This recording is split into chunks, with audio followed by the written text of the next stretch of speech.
Hello everyone, welcome to Dice on Ice. My name is Megan, and today we are back in Barovia. Super duper exciting stuff. I'm super excited to get into this. I have been dastardly plotting when I should have probably been doing school, but that's alright.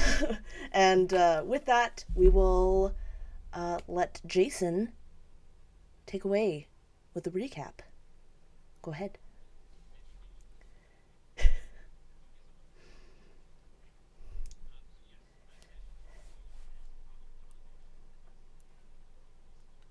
The village of Barovia, and we were going to assist Ismark and his sister Ireena with burying their father, the previous burgomaster. And we ended up hearing some horrifying screams coming from the undercroft of this small church where Father Donavich was. And because, we're all pretty decent people, we decided to go check it out. And turns out that Father Donavich's son, Doru, was living kind of in this undercroft, and turned out that he was possessed. And Fell, who has some unfortunate firsthand experience with possession, was like, nope, gonna get the hell out of there. So she left. And once she kind of exited the undercroft and returned to the main part of the chapel, Father Donavich locked Jean, Anatoly, Eli, and Corla down there with Doru, who was all like, let me taste your blood. And so battle ensued, because of course it did. And we ended up making things worse because it's Barovia. So Doru was let loose. He ran off into the night. Jean, and I think Corla as well, kind of went after him, while the rest of us kind of talked to Father Donavich, and Eli kind of inadvertently pulled the trigger on his blunderbuss, blowing a big old hole in the father's stomach. But then I think it was actually Corla who was still there. She used her last remaining soul shard from Maria the maid from the Durst house to heal the wound, so he didn't actually die. He just was unconscious. And then I think she went off after Jean. Unfortunately, Jean and Corla did not find Doru. They just found some mangled sheep. But they did return to the village of Barovia as the funeral was beginning for Ismark and Ireena's father. And they saw that Strahd was watching from a distance. Apparently he was a friend of the burgomaster of the village of Barovia. There was some conversation there. Eli kind of presided over the funeral, kind of, I guess, going back to his roots as a priest of some sort, potentially. And it was kind of a touching way to end the session. But, of course, because, Jeremy Lilly is an amazing person, Father Donavich ended up awakening not long after everybody left for the funeral, and he ended up hanging himself from the rope of the great bell above the church. And we all took a rest, I'm assuming, and that's where we're picking up right now. Perfect. That was a perfect recap. So you were, after all of this had happened, we're going to do a little bit of quick rewinding. Jean, you stand at the foot of a grave, freshly dug, with fresh soil covering the top.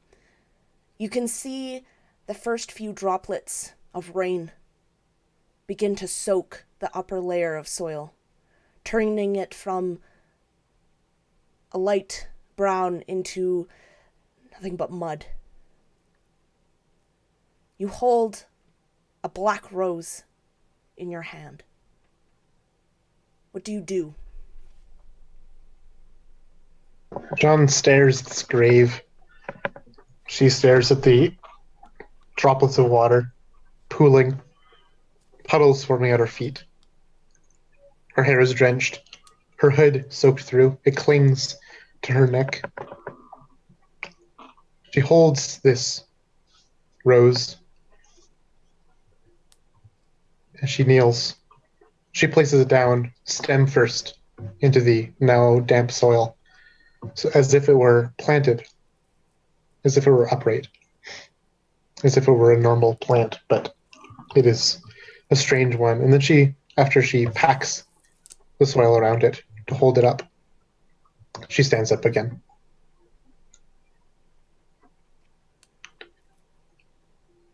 And you hear nothing but the steady patter of rain against other stones, against the ground. But you hear no animals, not even the rustling of leaves. It is very silent. Do you return back to the burgomaster's house?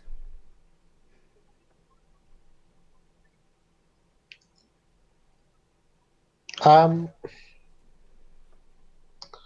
think she lingers a bit in this garden cemetery area. But ultimately, yes. Sometime late into the night. Far later than is norm or customary.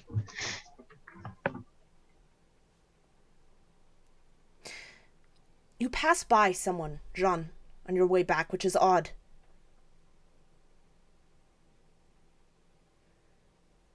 A cloaked figure. And he bumps into you, shouldering you lightly, even though there is more than enough room for you to both pass on this road. You see a lock of golden hair fall out from underneath the cloak due to this bump. The figure keeps on walking. Do you do or say anything?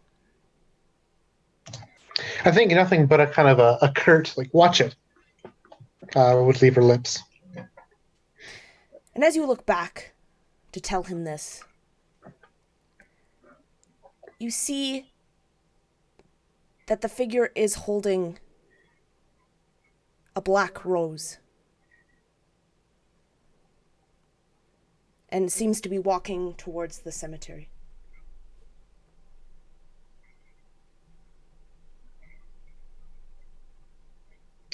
And she'll watch this man, assuming that she is not being watched herself. And see what this man does.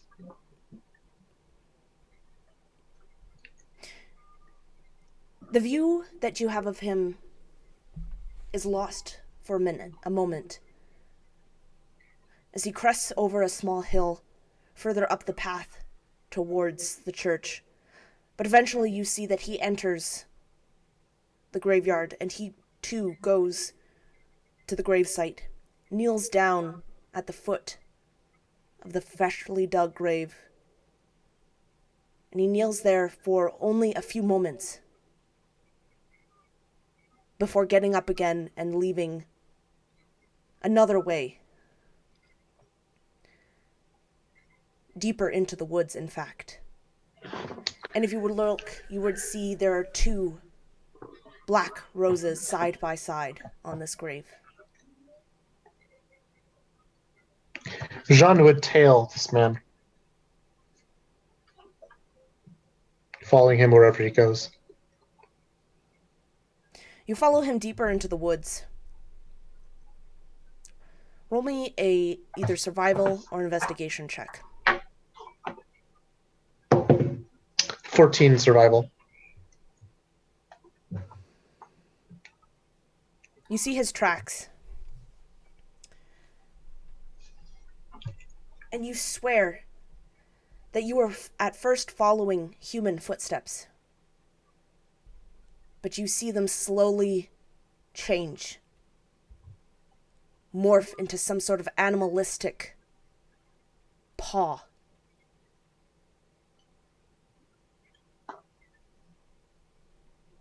Until the tracks disappear completely.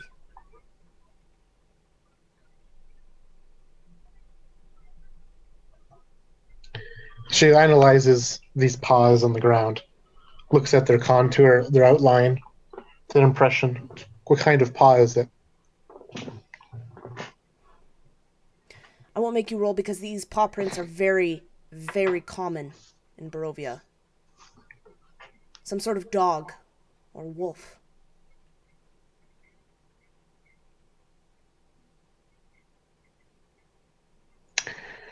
She'll give an ear in the woods, noting that it's very quiet, not a bird chirping, not an owl hooting, She'll listen in the underbrush, in this deeper part of the wood, if she can hear anything. You hear nothing. It is as silent as when you were standing at the grave. All you can hear is the tiny sound of droplets hitting the leaves of the foliage above you. And you can smell the petrichor in the air.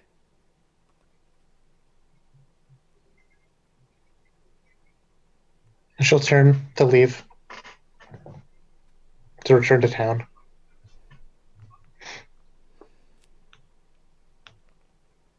You do so, and as you're leaving, as you exit the forest, you hear the sound of a howl.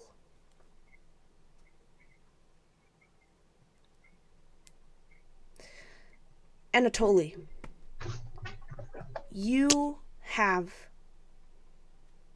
one of the best dreams you have ever had in your life since coming to Barovia. Describe that dream. What would you dream about?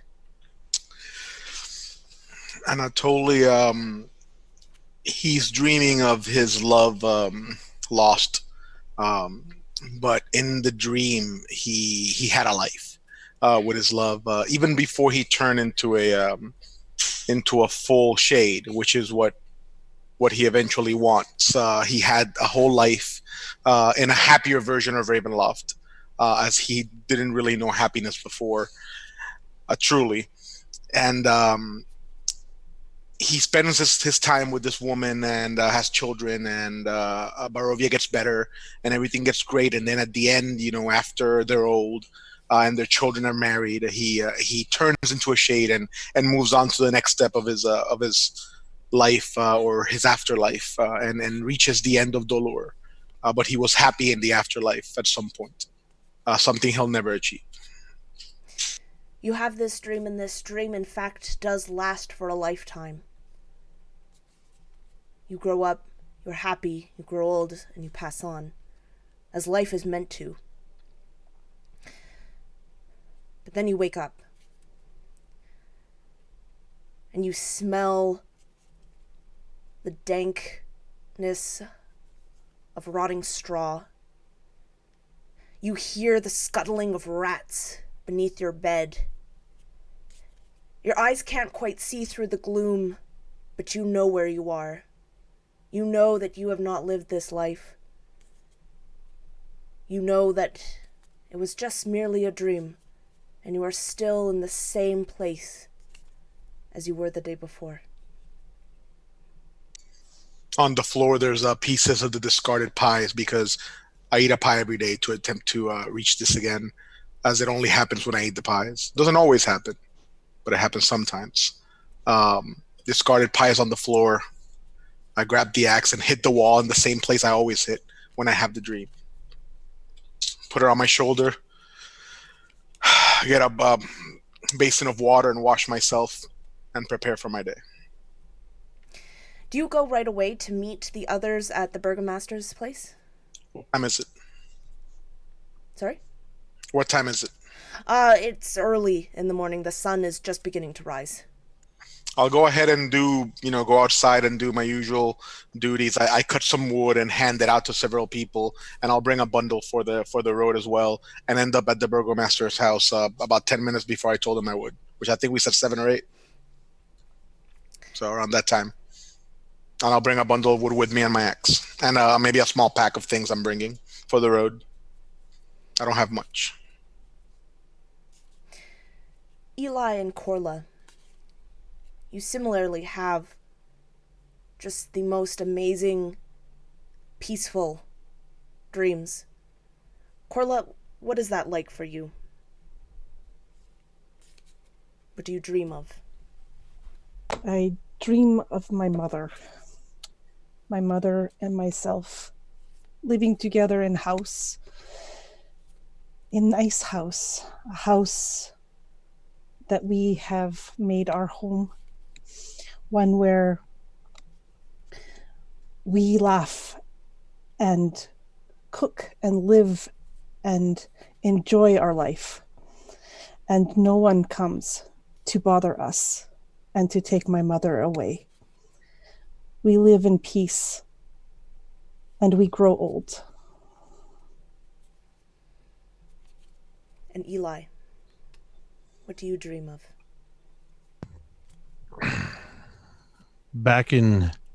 I find myself back in the temple of Shantea at Greenest,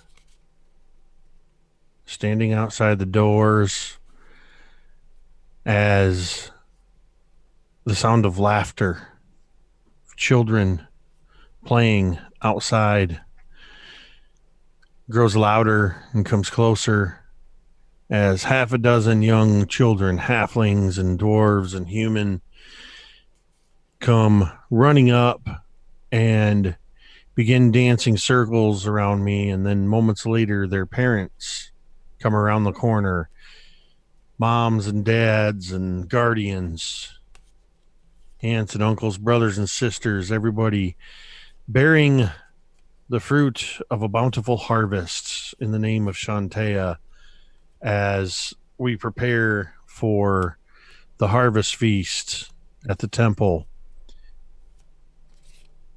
And I glance towards the keep of Greenest, and its pristine stone, unburnt, unmelted by the dragon attack. The temple itself, the wooden church, completely intact, fresh coat of paint, stained glass windows unbroken. But most importantly, the faces of all of those people are shining and happy. And I can almost completely forget. And I think in this moment, in this dream, I do forget that the last time I saw them all, they were burnt, grinning skulls. And as you both wake up, you are not in your dream anymore.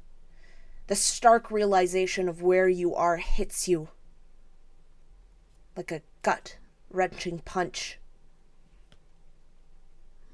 You are trapped.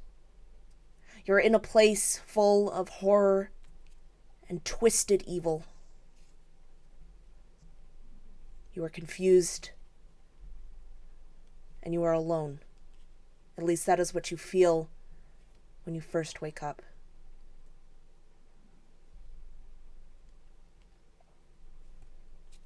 But then you smell the sweet scent of pie.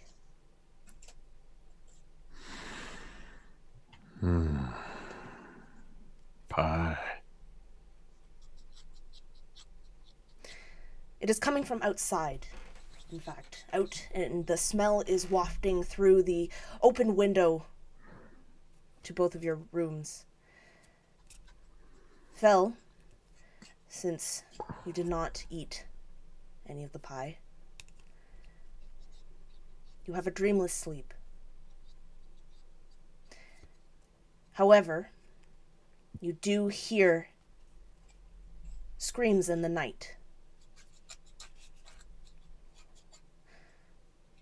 But they are far away, and so you are not sure whether that was dream or reality. As you wake up, you do feel rested, and all of you get a full night's rest.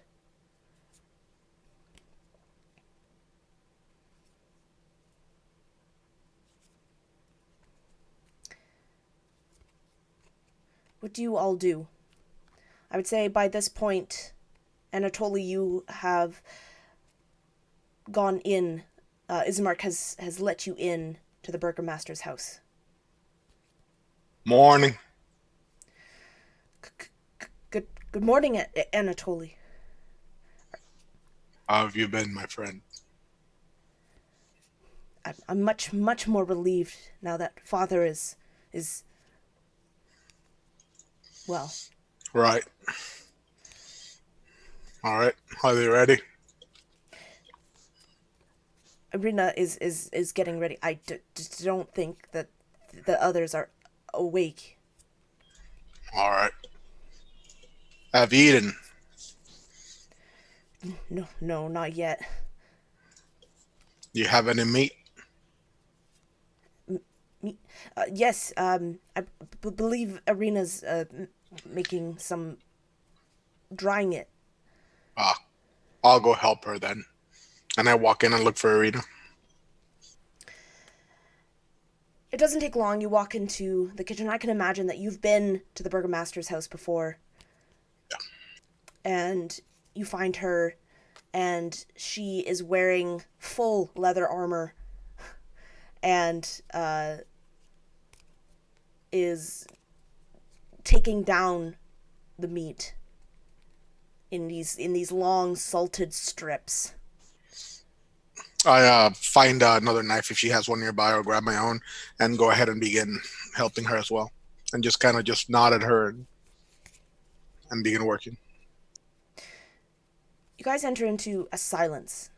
She doesn't say anything. She does nod back at you, but it's not anything awkward. It's a comfortable silence.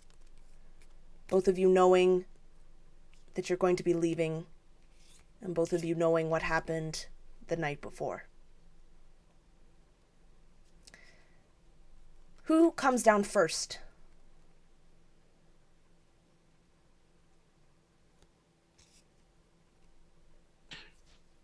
I imagine that'd probably be me.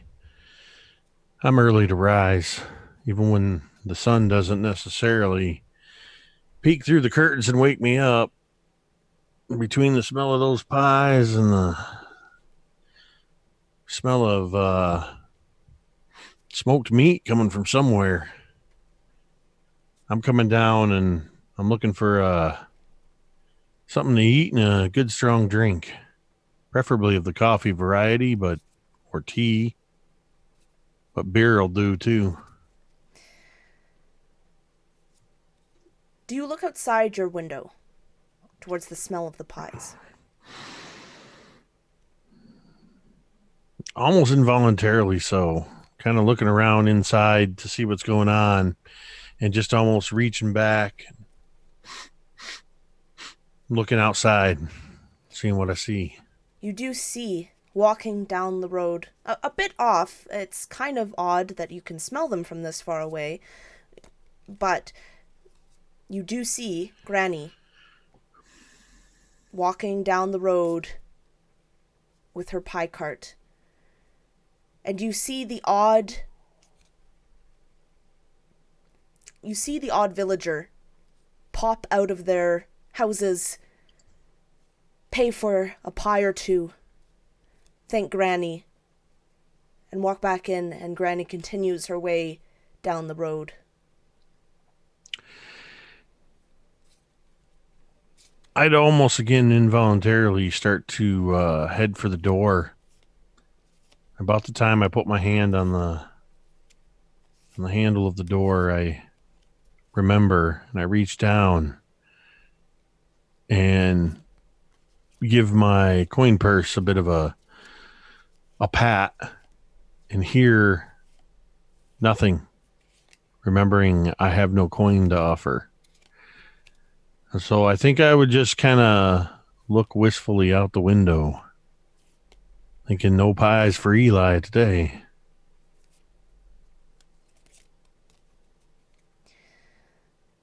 Ismark comes in. Eli, Anatoly and Ireena are in the kitchen. Is there breakfast? Oh, I'm sure Ireena can make you something. Yeah, but it's no trouble. I'm sure I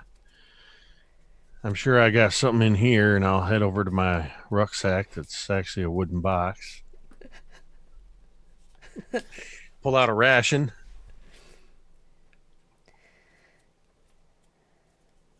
And I'll take it and go in the kitchen with the others.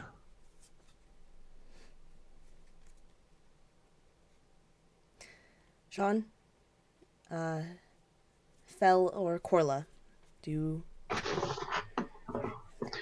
Jean would be arriving. She spent the night at the Blood on the Vine, where she has packed her things, and she'd be arriving down the road walking with her backpack and everything that she owns in tow. The camera would see that the room that she stayed in is completely devoid of all things, cleaned up, spotless, as if no one ever had been there. And she'll pass the cart of pies, giving it no heed, giving it no thought, almost pushing aside the notion of hunger as she walks by. You do hear Granny. Oh, good morning, dear. Would you like some pie this morning? Good morning. No, thank you. And she'll keep her head down and keep going. All right, dearie. Have a good day. Okay. You arrive as well. As Mark lets you in. About this time, Corla and Fel, do you come down? So I imagine that after waking up, especially after hearing these awful screams and also given the events of the last couple of days, Fel does wake up probably fairly early, but she just sort of lays in the bed just staring at the ceiling of this unfamiliar home, maybe one hand kind of running through Lancelot's fur, because of course she's going to let him sleep on the bed because he's a good dog. And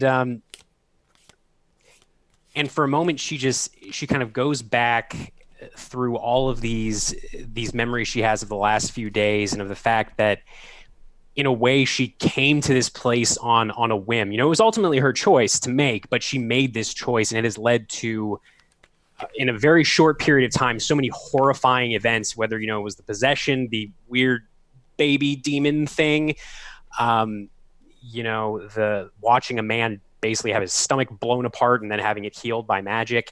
And she shakes for a few moments in the bed, just laying there, not, getting dressed, not really preparing. She just shakes and kind of clutches Lancelot a little tighter. And then after a few moments, she takes a breath, trying to steady herself, because she knows, at least from what she's seen, all of her companions, for the most part, seem to be handling this fairly well. But I think for the first time, probably in a very long time, the full impact of what a sheltered upbringing she has had as the Duke of Daggerford's daughter is hitting her like full force at this point. So she takes a few moments, kind of composes herself, gets dressed, gets her belongings. She pulls out the spell book that she found amidst the belongings of all the dead adventurers in the death house. And she starts to just kind of read through it. I mean, she's read arcane tomes of knowledge before, because she's always had an interest in magic. She just never had the ability to do it until very recently. And so she would appear downstairs with Lancelot, put together as she can be, just kind of flipping through the pages of this book, reading things, maybe comparing some of the lines of runes or glyphs to what's etched into her arcane focus, this little spur of bone that she found. And she would eventually join the others in the kitchen, probably a little later. John sees you flipping through this book. She just stands there, with a confused look on her face, looking at you. Can I see that? Why? That looks very familiar. Can I see it, please? Sure. And Fel will kind of hesitantly hand it over to you. And Jean will trace her finger along the spine of it, over the cover, open up, sniffs in that smell that books have, and kind of flip through the pages. And then she has this almost closed off look as she kind of stares into the pages. And she then kind of closes the book. And then she looks up at you. You're right, Jean? I've seen this book before. Did it belong to one of your friends that went into that house? I found it with a bunch of equipment that I assume was left over from people that the house had claimed. Maybe. And Jean looks pale at this point. This jagged length of bone that is carved with runes and glyphs. It was all together in one place. I don't recognize the wand, but this was Flint's. His A book. friend of yours, I'm assuming? Yeah, the same group with me and Corla. Oh. I mean, maybe he dropped it in a panic. We didn't really see any people in there apart from for Carla. I think probably at that moment, Corla is descending the stairs, as if you were summoned her. And had this wonderful dream, and then waking up and finding herself in this terrible place again. She fought for the longest time trying to go back to sleep, trying to get back to that other place, that place she'd rather be. And failing that, she eventually got up and headed down to join the others, and is arriving just as you are talking to Jean.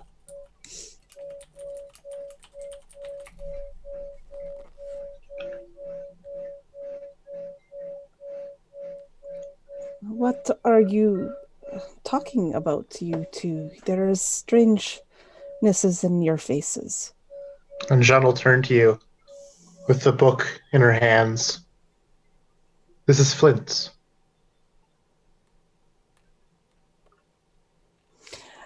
And she would look at you questioningly, like, okay. Flint didn't leave it in that house. He had it. When we broke for camp, deep in those woods, he had it. How did you have this? How did you find this? How did it get there? And she's more asking, not even asking you in particular, Fel. It's like she's trying to figure out how this could have occurred, and it does not make sense, and she's befuddled by this. I mean, the house was clearly some sort of, it was obviously magical in nature. It had some kind of magical effects within it. I mean, who knows? There's a variety of ways it could have found its way to that house. Although that does bring up an interesting point. She'll kind of put the book in her small bag. You all said you were mercenaries, so were you hired to go find something or someone, and that's how you ended up in the house? Or I've always kind of been curious about that. I know how Eli and myself got to this place, and she'll look to Anatoly. I'm not entirely sure how Anatoly got to this place, but I'm kind of curious to know how mercenaries wound up here, of all places. Is it part of a contract, I assume? Roderick led us here, chasing something, some bounty or some haul. He wouldn't tell us what it was. And what Roderick wants, we all do. Roderick gets, yeah. Sounds like an arsehole. That is understatement of year. And then Roderick and Flint and I had to leave you behind in that house. It was painful. I could feel my heart stop. Even though it was just beating fast in my chest, I thought it just had vanished when you were running through the mud away from that house.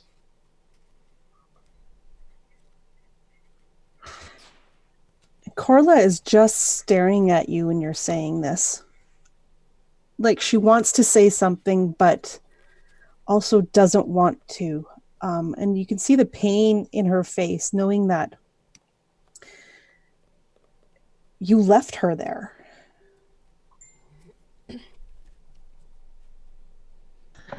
Roderick said we'd come back for you, but that didn't happen.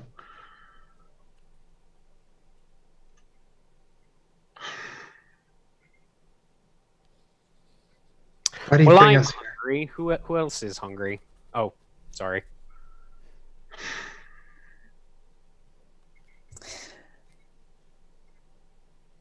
Corla would actually look to you, Fel, kind of almost relieved that you're changing the subject for her, because this is painful. And I am very hungry. The smells when I woke up were, they were so delicious. Those pies. Sorry, you guys go eat. Apologies. When you guys are done packing, let me know. Yes. Are you not going to eat anything, Jean? Can't bring myself to eat. All right. I will. Oh, good. And Corley would just kind of say under her breath as she walks away with you, I wonder why. And then Fel would probably, again, ignoring the wafting odor of pies, though I imagine Granny's probably moved on by now, would just try and maybe take some of the dried meat, maybe if Ismark has any kind of dried fruits or nuts, nothing too fancy. Yeah, you can see that this kitchen was once grand with possibly many servants, maids, chefs, cooks, but it is empty now. A peasant's meal is what you will get. Cooked gruel, maybe some bread, some wine. And Fel's kind of eating this, and she'll just sort of say under her breath, well, it's a nice change of pace, if nothing else, I suppose. And then she'll just kind of shovel another spoonful of gruel into her mouth. I'm sorry for not having more food. Our shipment didn't come in last week. It was missing. Thankfully, we have people like Anatoly to keep our meat supplies there, but we're running very low on everything else. I mean, it's fine. The fact that, you're putting us up and letting us eat here, that's, it's appreciated. It's just, different. Nothing wrong with that. Just different. Right. All right, well, if everyone's ready, I am good to go. I have lots of rations for all of us. Thank you. Probably go when the sun is still rising. I don't know about you, but I don't know what we're going to do when it gets dark. Yeah, I reckon we better make as much use of the daylight as we can, cover as much ground as we can. Right. We should get going. And just to clarify, I just want to make sure I completely understand what we're doing. So we are taking you, Ireena, to Vallaki in hopes of finding you safe haven from Lord Fuckwit. And and then we are hoping we're maybe going to find someone more knowledgeable in this town. You said it was a town, right? Not an actual city? It's a very large town, much larger than Barovia. But I never knew anything less. I'm not sure exactly what a city is and what the difference is between a town. Rumor is the bad things don't get in. I don't know if it's true. Is this encampment, and she'll look to Ismark, I think you mentioned it, this encampment of, what did you say they were called, these people? You said Madame Ava might be there. Is that encampment on the way to Vallaki? Yes. It's, Sarah Pool. They usually are around there. I don't know we want to go there. I would like to go there. I have something for Madame Ava, and if she has answers, that's... You do? Yes. Did you meet her? No. Why do you have something for her, then? I was given something and was told that I needed to be with her in order to use it, to open it, I suppose. And she may have answers that could potentially help us, and she'll look at the group a little nervously, us get out, if that's possible. Though I know you don't think we can, Anatoly. Doesn't hurt to try. The Vistani are thieves and liars, but I'll go with you to protect you. And I kind of look at Eli as I'm only going to protect Eli. I'll travel with you, but I would be careful with their lives. Well, I'm just saying we go there, see if she's available, see if we can talk to her, and then we can just leave. I mean, Ismark, is it to this Sir Pool? Is it very far out of the way, or is it? You said it was on the way to Vallaki. Yes. It is on the way. You should get there by this afternoon. Great. Then we could maybe go there, have a quick conversation, and then press on in the morning, I guess. Sounds like a plan. I guess. Usually. I didn't say it was a great plan, Anatoly, but it's the only one we got right now. I understand. You're going to have to meet them eventually. Might as well know where they live. Ireena kind of pipes up. It is unlikely that they will let Giorgos stay at their camp for the night. Jortos? Giorgos, that's what they call us. The people who are not Vistani. Gotcha. All right. Well, then, quick conversation and we press on, I guess.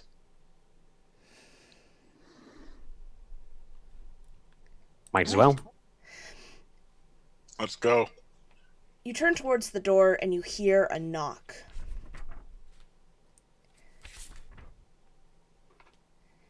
You expecting someone? No, I'm not. And the knock comes again, a little more forcefully this time. Ismark, you want me to get it? No, I got it. And Ismark goes to open the door, and you would see a woman holding a doll. She looks rather bedraggled. Her clothes are dirty. Her hair is matted.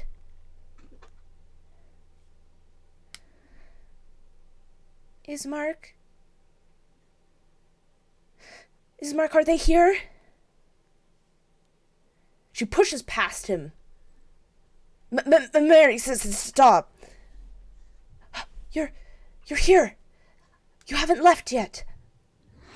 And she's holding on to this toy, and Fell, you would notice that Lancelot leaves your side. And he goes right up to this woman, wagging his tail, and begins to lick her hands. Oh, you found him! Lancelot! This your dog, ma'am? Not mine, no. But, It's Gertruda's dog, right? my daughter, yes. I'm Mary. Nice to meet you. And Phil will smile, that smile that you just kind of put on your face because you're like, yeah, this is great. I miss my dog. Hey, Megan, have I ever seen Mary, or have it been a while, months or something like that? It has been weeks since you've actually seen Mary, but you've definitely heard her wails at night. Her crying. And actually, Jean and Anatoly, you know what happened with Gertruda. When things like this happen, they become the talk of the town. No one can keep their mouth closed for very long, and word gets around.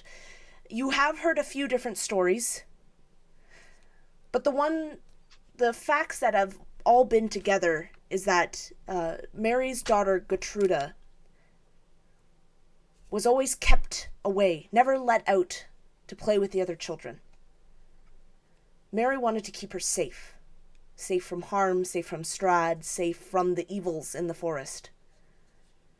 But one day, Gertruda, now a teenager, escaped into the night with her dog. And no one has seen her since.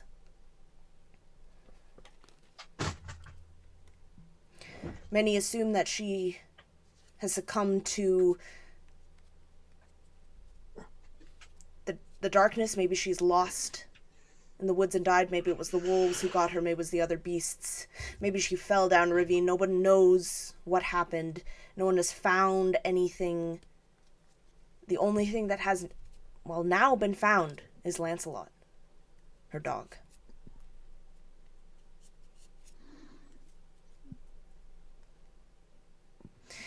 And it is fair that you wouldn't know that that was Lancelot, in that the dog never left her side, which meant that the dog was kept in always. Do you share this information, or do you say anything? Mary, have you found anything new? Any news? No, I haven't, but you found Lancelot. That must be a good omen. So this is her dog. And I look at Fell. I Thought it mean, was yours. we found Lancelot in the house. He was half starved and by himself. And she'll look to Mary. Your daughter ran away. Why didn't the dog go with her? The dog did go with her. When I came back to check the room, she was gone. And so was the dog.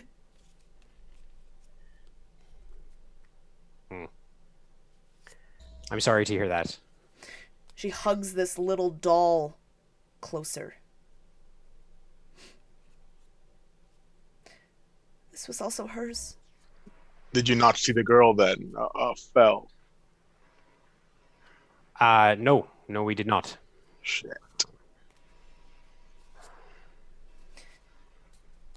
I heard you guys were going to Vallaki. That's why I came immediately. If you see her, tell her to come home. Tell her I'm not angry at her. I just want her home.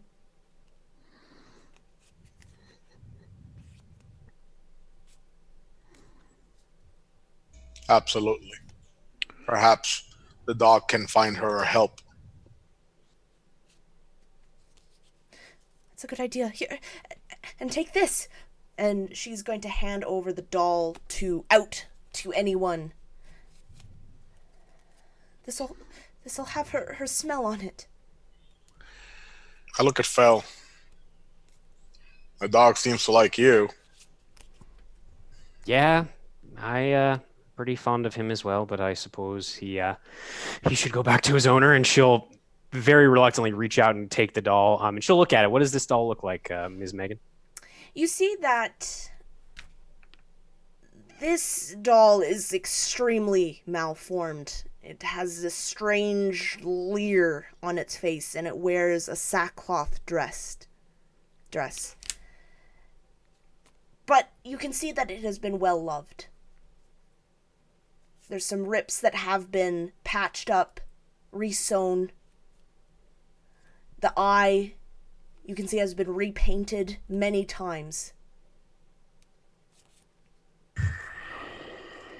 And you see a tag on its arm. And though faded, if you were to look at it, you would see some words inscribed. Is no fun, is no blinksy. You couldn't even keep a straight face for that one. I couldn't. I saw Jason and I... Well, there's reasons for that. Anyway, so Phil would look at this tag and just kind of mouth the words, "No fun." What the fuck? Then she'll kind of look at the doll and then look back to Mary. We'll try to find her. You're right. We are heading toward Vallaki. It's going to take us some time to get there, though. So I'm sure we could try to help, since we seem to be very good at helping. Well, we try. Yes, we do. Did you also hear the news? And she's more looking to Ireena and Ismark at this point as she kind of turns to leave. Two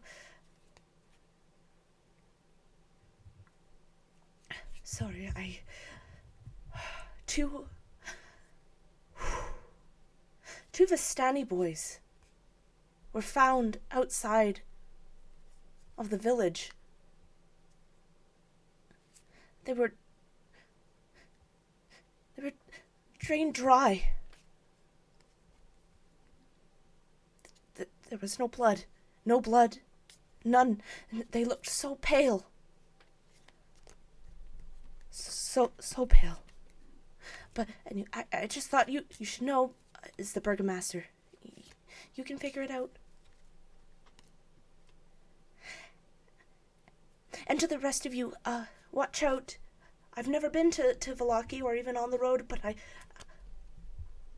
I've heard the pine cones have eyes. And they're always watching. I'm sorry. You said the pine cones have eyes? Is that a Barovian saying?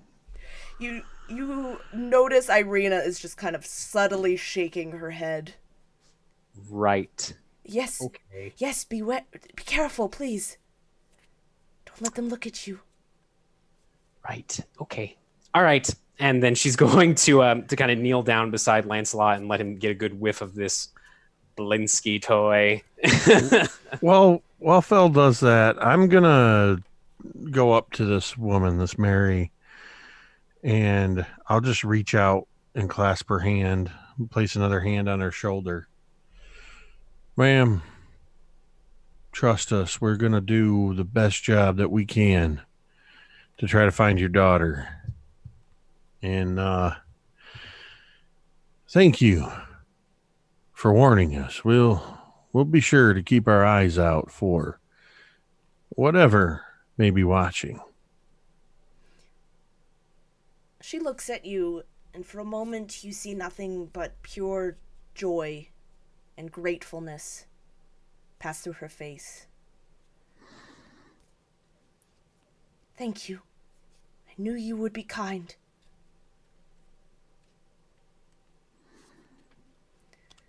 You would be kind. Thank you. Thank you. Anatoly just shakes his head and doesn't look her in the eye, just kind of looks away.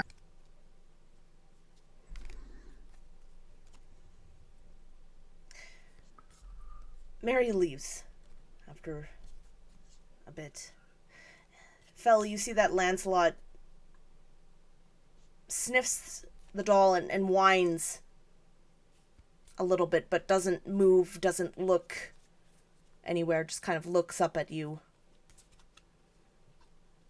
And she'll just kind of lean in and just say, "Don't go anywhere if you'd rather stay with us instead of going to find Gertruda." Just kind of watch him. He just kind of looks at you the way that dogs do and tilts his head from one to another.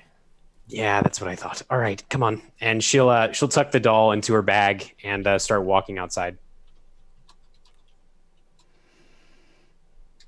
Ireena goes up to you, Eli, as you are all beginning to leave. It was a really good thing you did for Mary. You guys are doing. Her daughter's been gone for a while. Longer than Doru.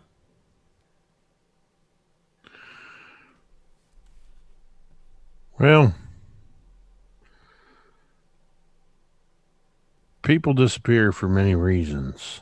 And I ain't going to claim to know all the myriad reasons a person can disappear in a place like this, but oftentimes people are found when they're ready to be found. And I like to think maybe that's the case with, well, here. And, well, I can't promise her anything. We can at least give her a little bit of hope, something to cling on to. You are certainly kinder than the others, and I believe that will have a lot of merit in these lands. Why is nobody saying what is probably most obvious? Dog was found in house. Girl, she probably dead. Or moved on. I mean, Corla, not you, Anatoly. Corla, you're probably right, but that doesn't mean that we shouldn't at least attempt to find her. Eli's right, and even though our track record has not been great, we should still keep trying, as it were. right? I am not in disagreement, but giving women false hope, Better than no hope, though, right? is it? I I mean, think it's cruel. It's the peace of mind of it. There comes a time for all of us when whether we feel like we have the energy and the ability to carry on through a day, we have to give ourselves a bit of false motivation, fool ourselves into having energy and cheerfulness to get through the day. And I think it's the same case with hope sometimes. While it may seem as though it's completely gone, it's forlorn, we gotta make light where there is none and hold on to that. Take shelter in it. And just maybe that light will turn out to be brighter and full of truth. But regardless, it's not for us to say that she shouldn't have that hope. I suspect that she would kill herself if we don't give her this hope. So for now, I'm in agreement. aye.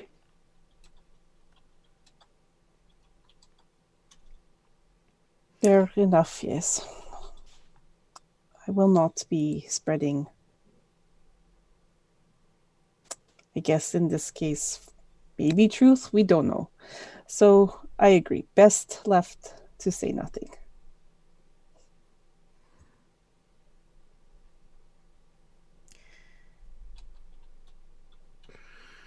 All right, well, unless you're expecting any other house calls, we should probably get our feet moving on the pavement or on the road here and start Yes. heading for Vallaki.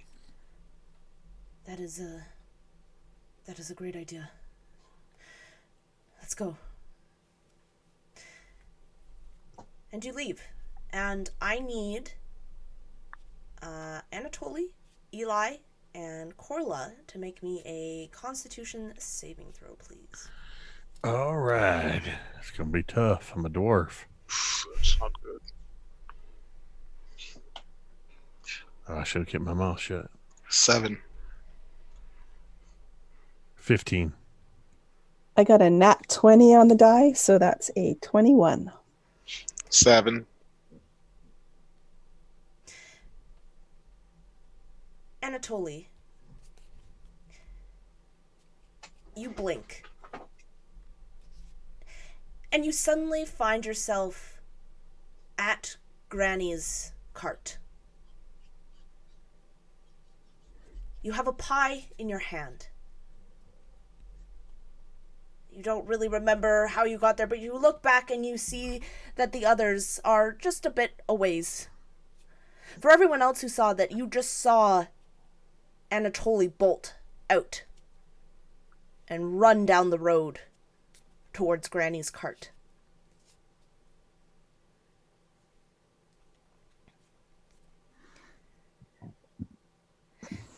Here you are, dearie. It's your favorite this time. I saved a piece just for you. Right. Huh. I see. Yes, of course. And I pay her. What is it? A silver piece, was it? I think it was a gold piece. It was a No, copper piece. Or copper. Actually. Sorry. That Yeah. was really Sorry. Yeah. Copper. Yep. The Copper. first one's real cheap, man. I buy. I'm gonna go ahead and grab 2. I'll give her 2 copper. Let me change my. Would any of your friends like a pie? Probably. Hey, you want pie? I yell out at them. No. So I do buy 2 then, 1 for Eli and 1 for myself. Oh, good.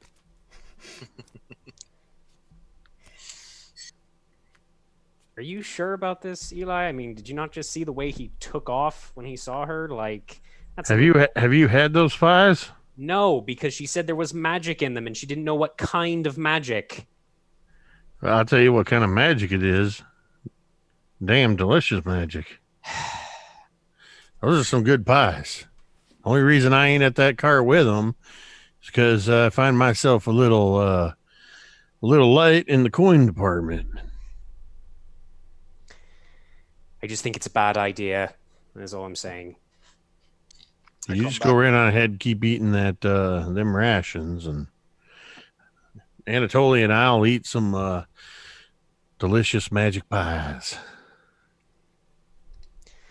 All right, I guess. Dwarves are stubborn. I guess some stereotypes are true. I'll take it.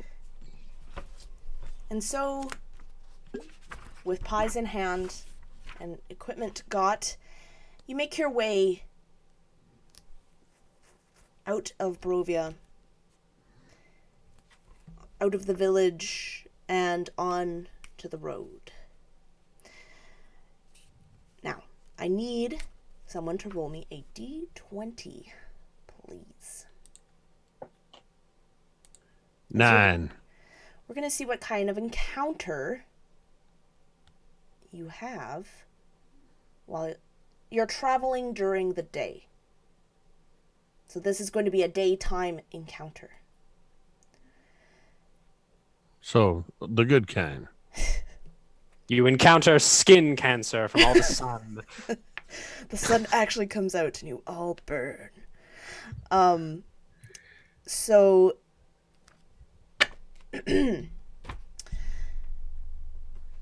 you come upon, this is after a few hours.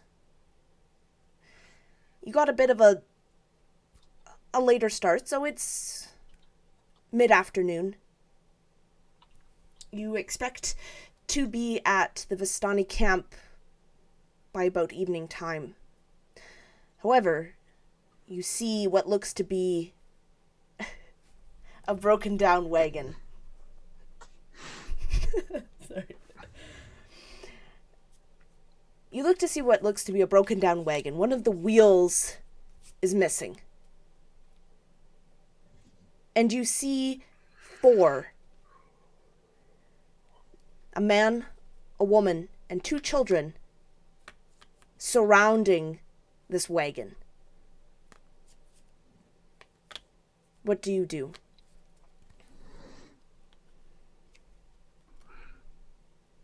When you say surrounding, you mean just like standing there, or are they like... The man appears to be trying to hold up the wagon while the woman seems to be trying to put on the wheel. I'm going to immediately jog over there and grab the other side of wherever the man is on the other side of the axle, pressing my back into it and trying to lift up and help raise the wagon. Does anyone else go to help? I do. Yeah, I definitely follow Eli. Stay close to him and help him as well. I'm going to need both of you to make strength. Or you can do one with advantage, whatever you guys want. Well, I got a 23 or 21. I got a 15. Sorry, 17. That'll both do it. With a grunt and a bit of sweat coming down, you are able to lift up the wagon. And the woman is able to put the wheel on.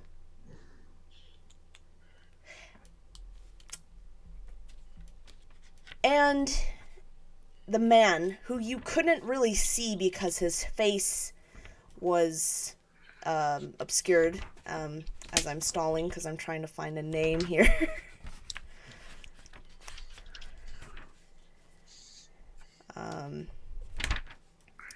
Megan and I use the same tactics. So, as you, frantically flip, you see a very familiar face, Eli. Stanimir looks at you. Well, thank you, sir.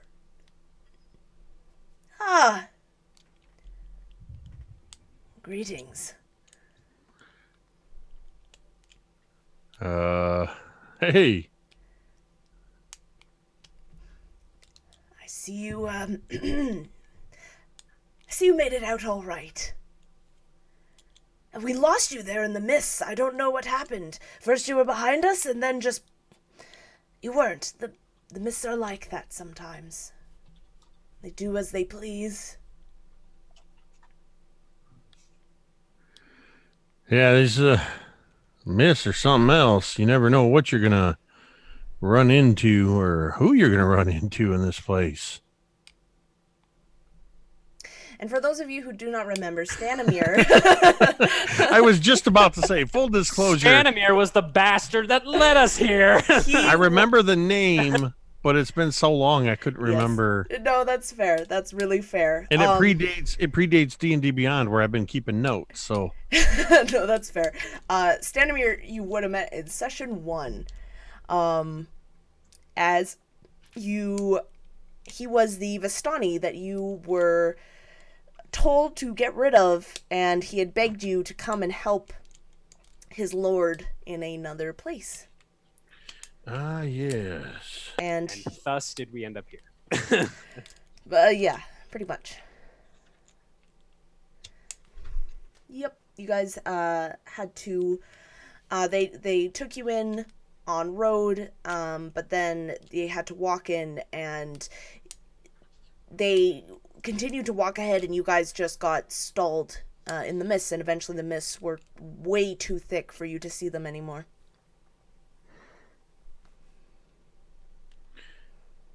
Yeah, it's things kind of took a turn sideways after we lost track of you, and well, look, I ain't gonna lie, and I hope you're not gonna lie to us, but we're not in Daggerford anymore. That much is clear. No, I must admit that you are no longer anywhere. Frankly, if we're being honest, and I respect you.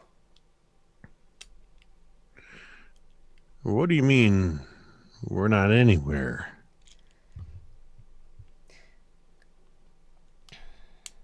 We're in a place where the edges of the world do not meet. There's a gap.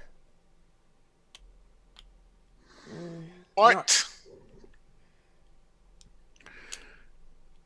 Are you saying...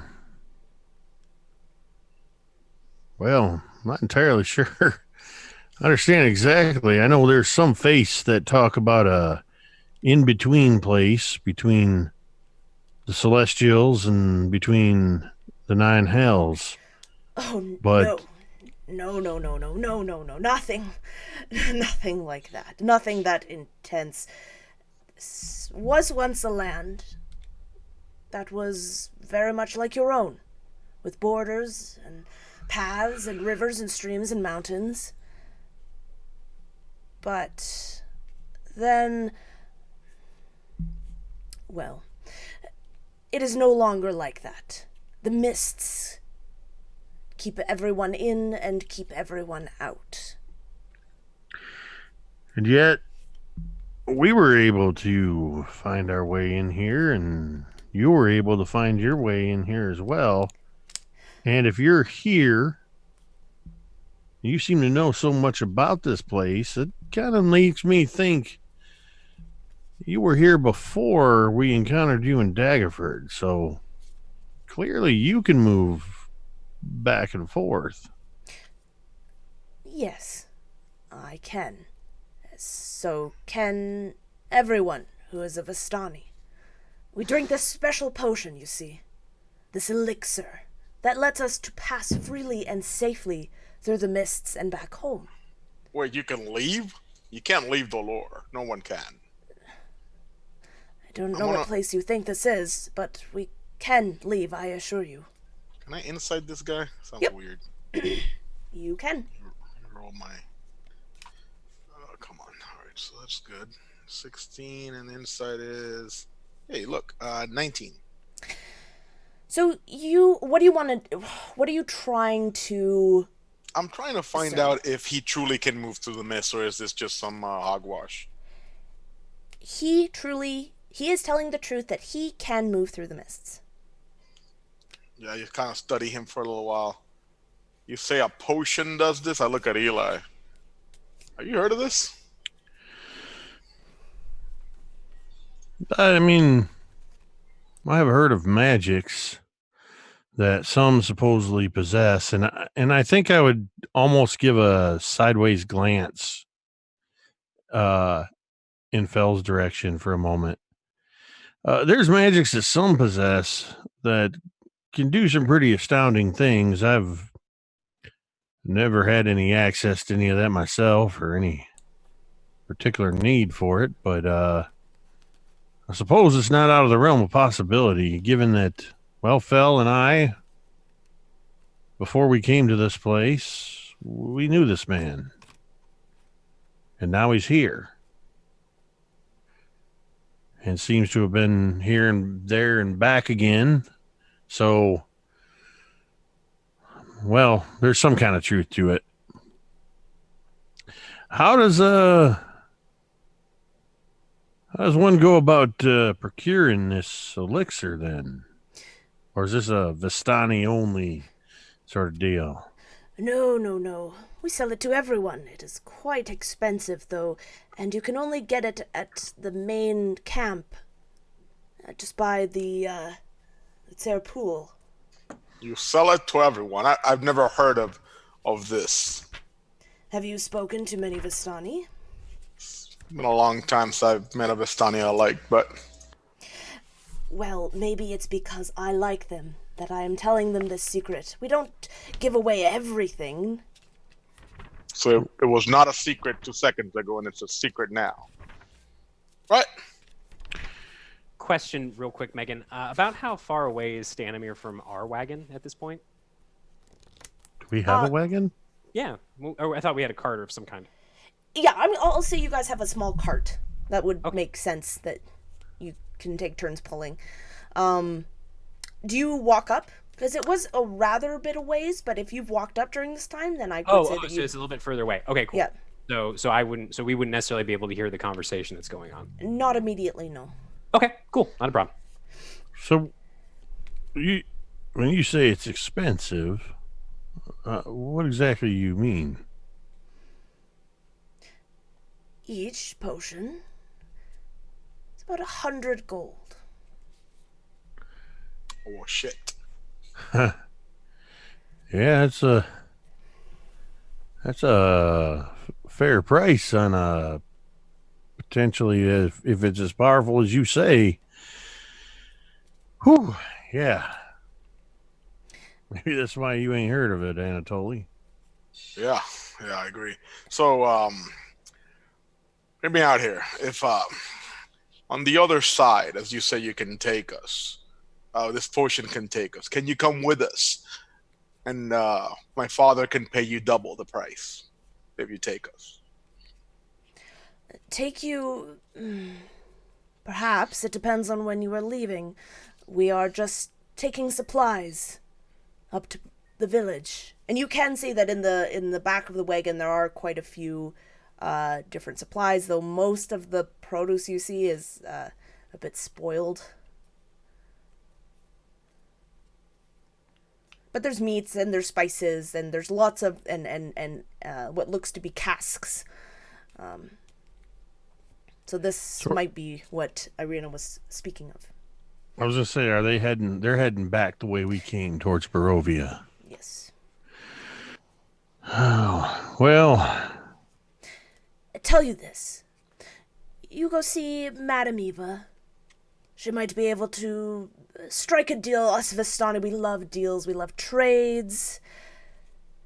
And we'll see where it goes. Yeah, Madam Ava. Sounds like a person we're gonna want to meet. Well, Fel! Hey, Fel, come over here. I called the other ones over. Come on. Sure. All right. And This guy knows Madame Eva. Fel will get out of the cart and walk over.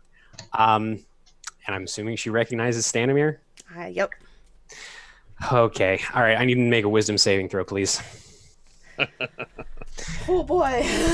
This is unfortunate, but Fireball.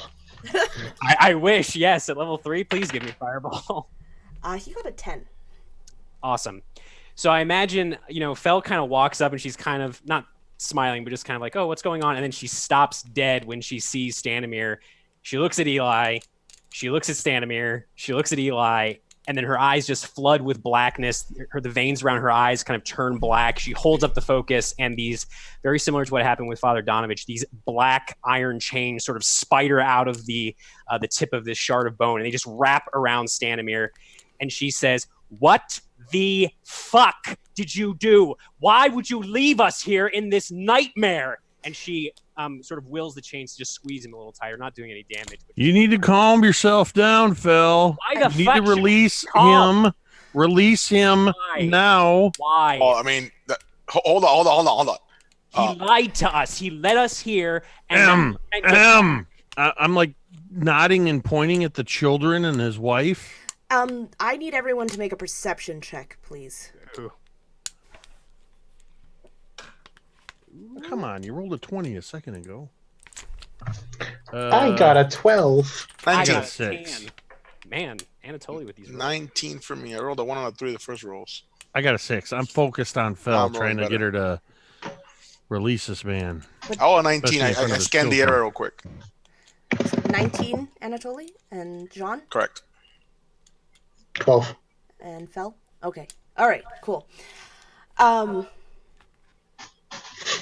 So nobody sees this, Oh boy. but 1 minute the woman is there, and the next minute she is behind Fel with a small dagger pressed to her throat. You let my husband go, yes? Ma'am, Yeah, Man. let's all calm down. settle down. Phil, release Stanimir. And you can see her face is pale and she's shaking, but she just kind of ekes out, "Why should I? We wouldn't be here if it wasn't for him. I haven't hurt him. I've just stopped him. You don't know that he's the reason that we're here. I'm pretty sure he is. We were riding in his cart. We were following his people. They left us in the fecking mists, Eli."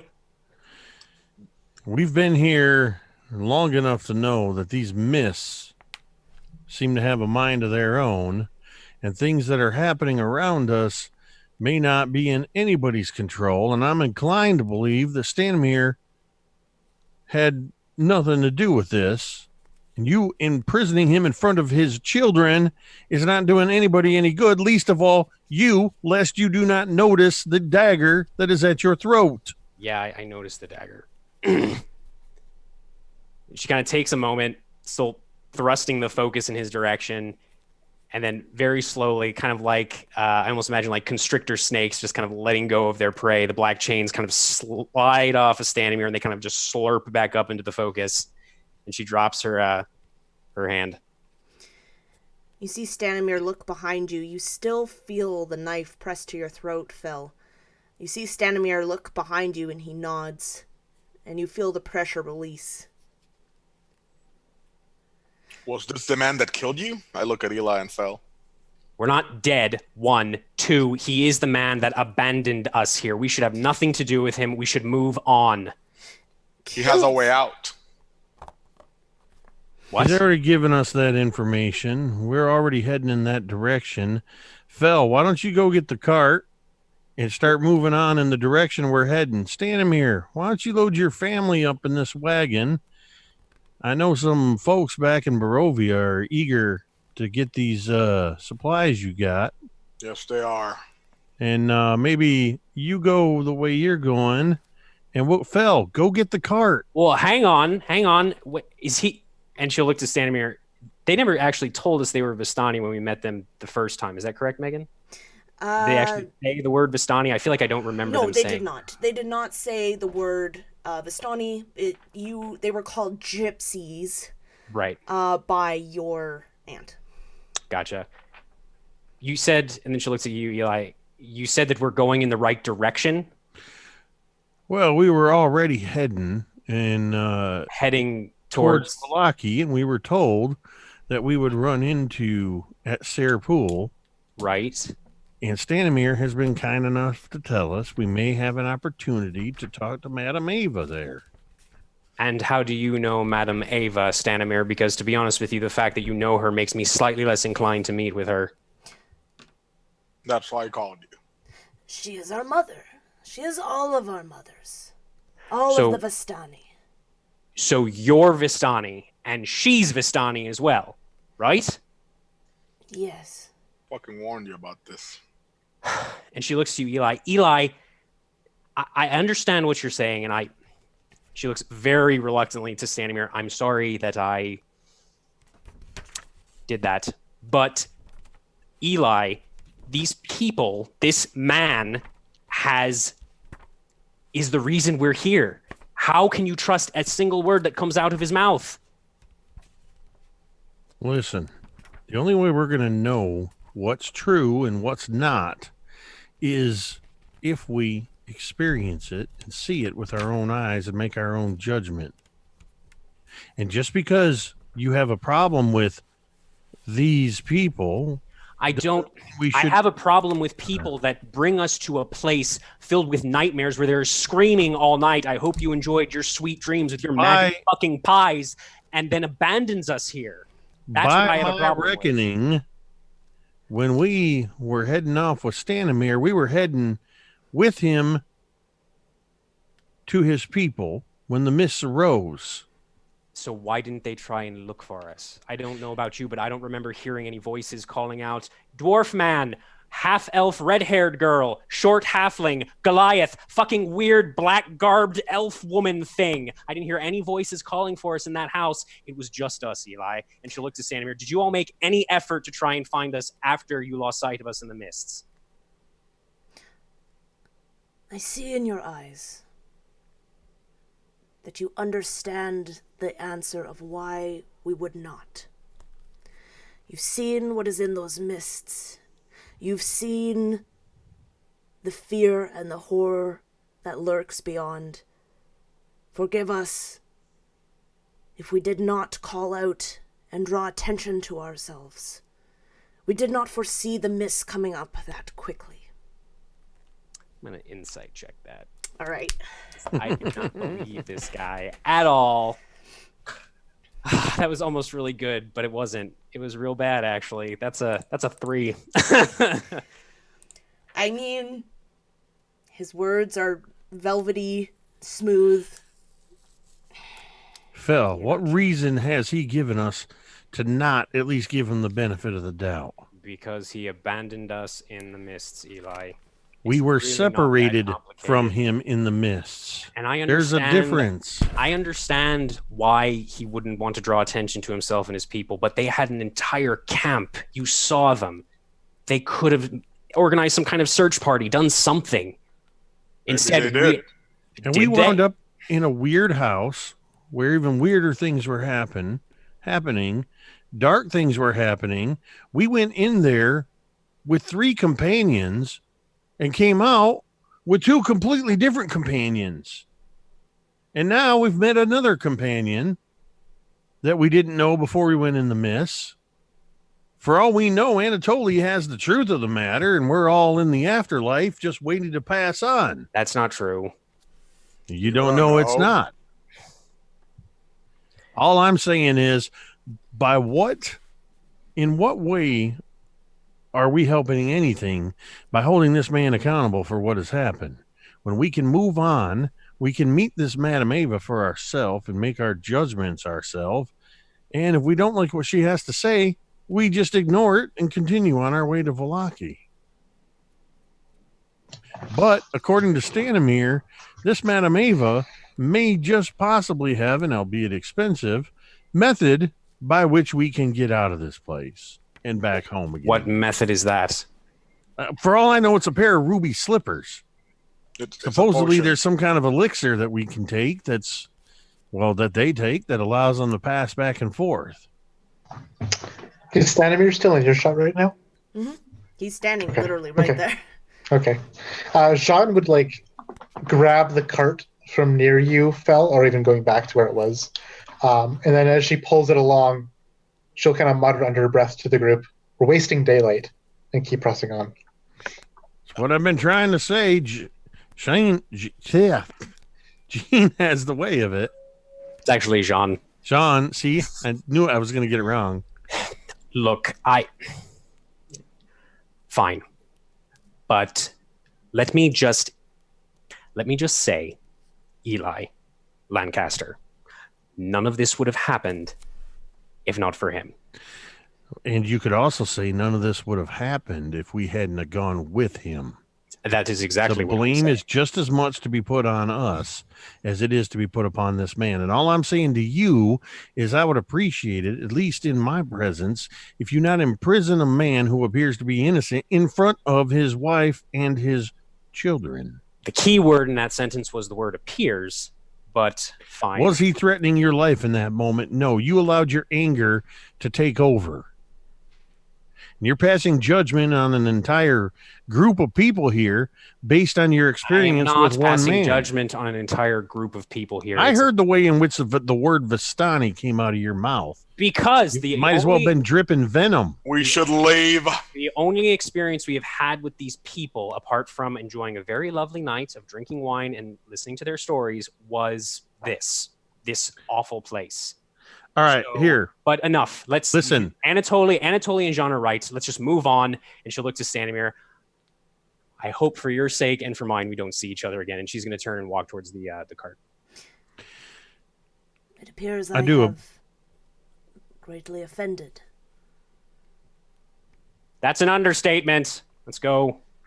I apologize, Stanimir. And ma'am, I apologize. On behalf of my friend, to you, your children, please travel safe. And if you do see that our paths are going to cross again, maybe give her a bit of a wide berth and talk to me first. I do appreciate my head where it is. But before you go, a token of goodwill. And you see that he is wearing this very ornate, it's like a necklace. It's just that ornate, and it's filled with all these jewels and dangles and chains. It's very gaudy looking, and he takes it from his chest, and he hands it to you, Eli. If you wear a piece of jewelry from the Vistani, and you walk into that camp, it will make sure you are taken care of, and that you can even spend the night if you wish. You will not be a Giorgio for that night. I take it from him and I hold it up with just a slight bow. I appreciate that, Stanimir. Thank you. Right. Edible birds don't live long. Thank you. And I imagine being a dwarf, I'm a bit thick of neck, thicker than a human. So I'm going to take this sort of charm necklace and wrap it around my left wrist and sort of a couple times and sort of fashion it, hook it up like a bit of a charm bracelet. I mean, it's very beautiful, and you can see that this would be worth quite a bit of money if it was sold.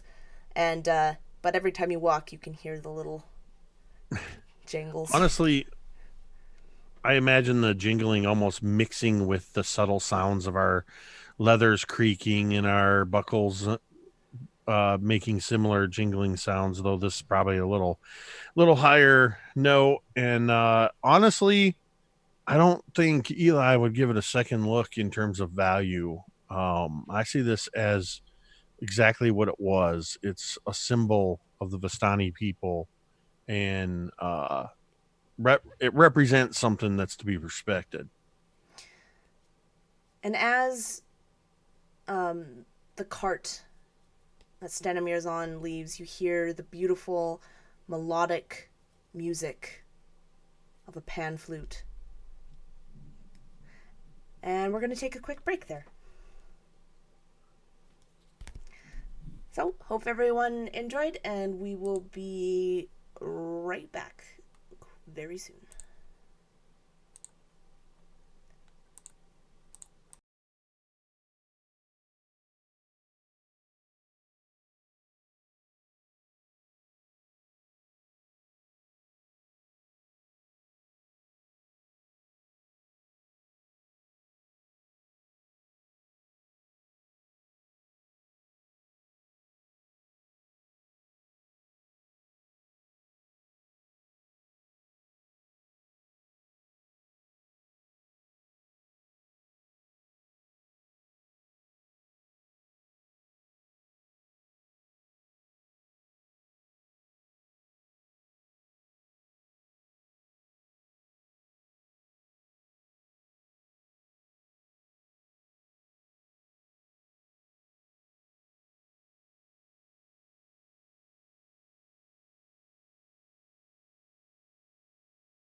I'll do it. I'll do it one last time.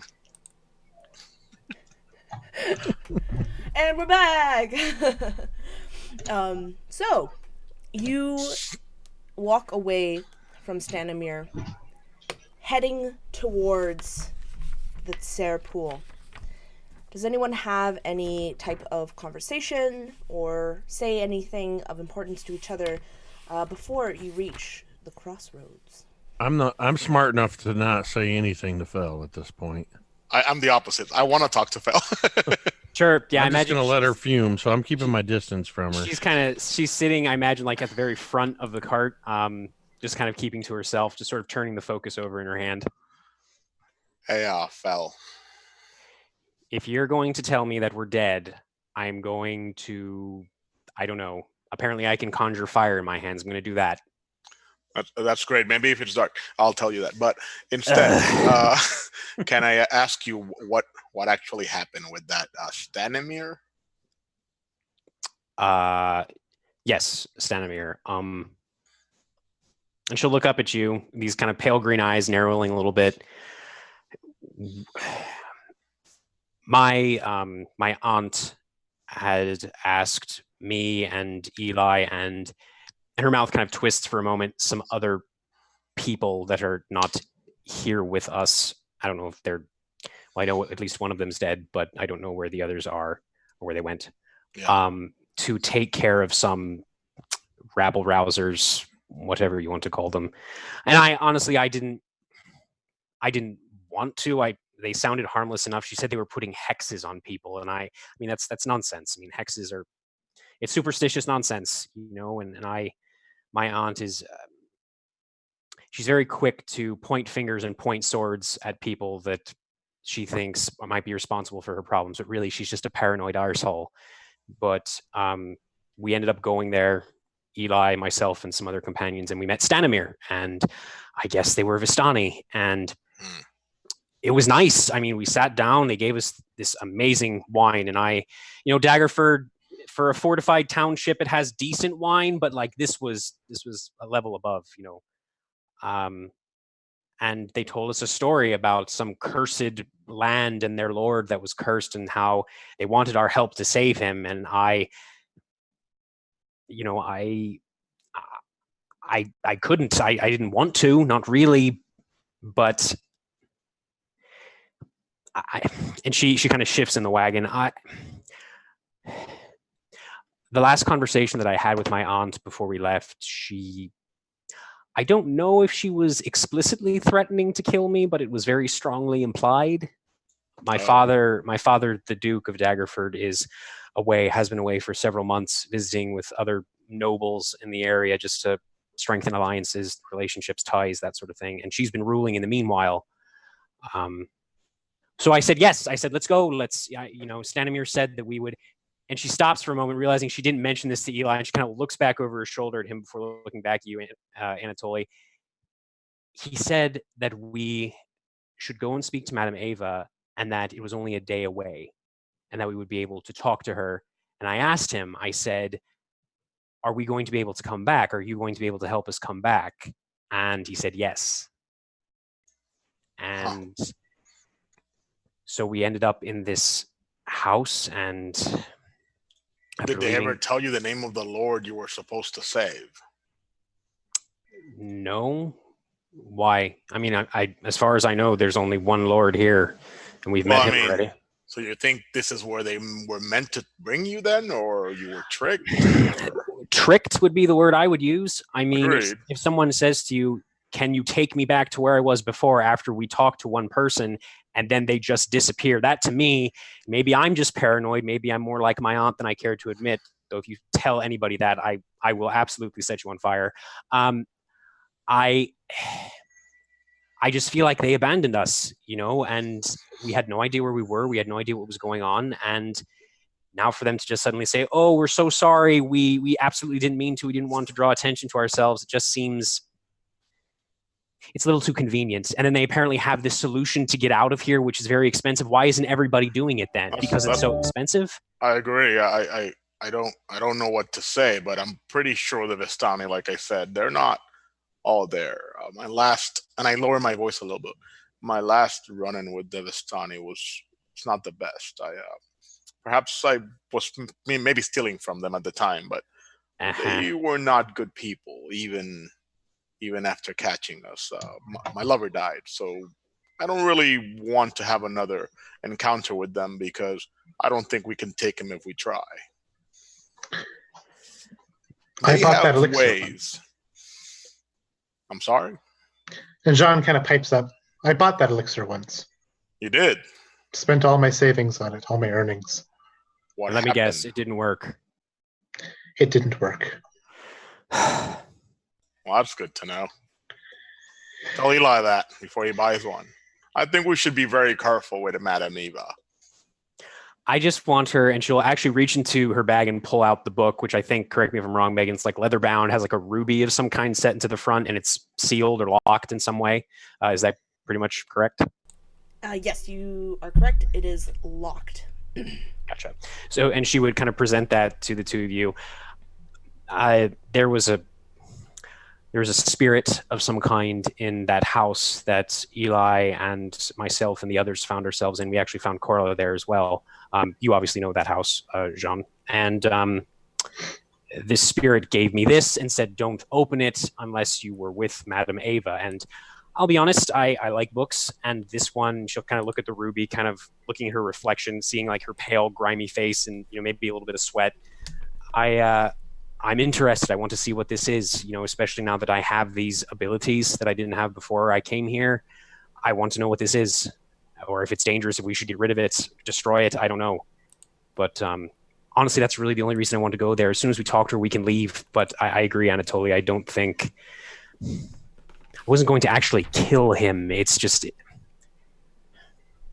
I know that. I did not... You all don't seem like... Kind of look at Jean for a second, like killers, really. But I don't think Eva is one to be trifled with. I don't know what the book has, but my thing is, Eli. She'll kind of look again over her shoulder at the dwarf. Eli he seems so experienced. He seems like he knows so much, and for him to just blithely accept, "Oh, sure, we just got separated. Oh well, that's awfully naive." And this is coming from someone that, honestly, I've lived 5 and 20 years in Daggerford. I've barely been outside of that township. It's my home. And even I know that something stinks about these Vistani. It's a little jarring, I guess. I'll tell you this. I had a dream and I lowered my voice, about Eli, which is why I'm following the lot of you and helping as I can. Perhaps he had a dream as well, and there's something he knows that you don't. Whether it came through magical means or not. What exactly happened in this dream? Not much. He was in a cloud of smoke of some sort, and I was apparently needing to be with him, or a desire to be with him. The dream was very short, but it's more than once that I have had it. So I don't know what it means, but perhaps Eli has had a similar experience, which is why he's flowing with this river that he speaks about. Maybe he also has something he needs to do, just like you need to find Eva. And he looks at John again. I'm not sure what you're there for, or you're here for. She's here for Carla, is what it seems like. You're Right. here for Carla, right, John? Seems to be the general idea. I'm here for Vallaki. Right. Right. I've never been able to brave the road on my own. It's too far for one person to travel without stopping for the night. But at least with a group, you'd have watches during the night. Right. So the night things cannot come and rip your throat out or whatever they do. Right. So like I said, maybe there's a reason, whatever it is. I guess, but if there was, I would have thought or hoped that he would have said something before now. I've found that secrets are often kept when you're worried about being judged. Maybe it's tied to something he did that he does not accept himself yet. I don't know. That's surprisingly insightful of you. lived in Barovia for a little bit. Hasn't always been fun. Actually, I it's was never been fun. I was just going to say I don't think this place could ever be counted as fun, unless you were really, really drunk. Anyway, I'm going to put the book back in my bag. We'll go ahead and get this taken care of, and then we'll be on to Vallaki, just like you want, right, John? All right. Thank you, Anatoly. Sure. If you ever want to talk, I'll listen. I'm not very smart like you, but hey, I've been around for a little bit. 6 months and change now. I mean, compared to one of our companions, you're actually pretty intelligent. Anyway, doesn't matter. Let's go. I look at the dog. Huh. No, it's not Lancelot. Talking about somebody else. Anyway, continue. And I walk away.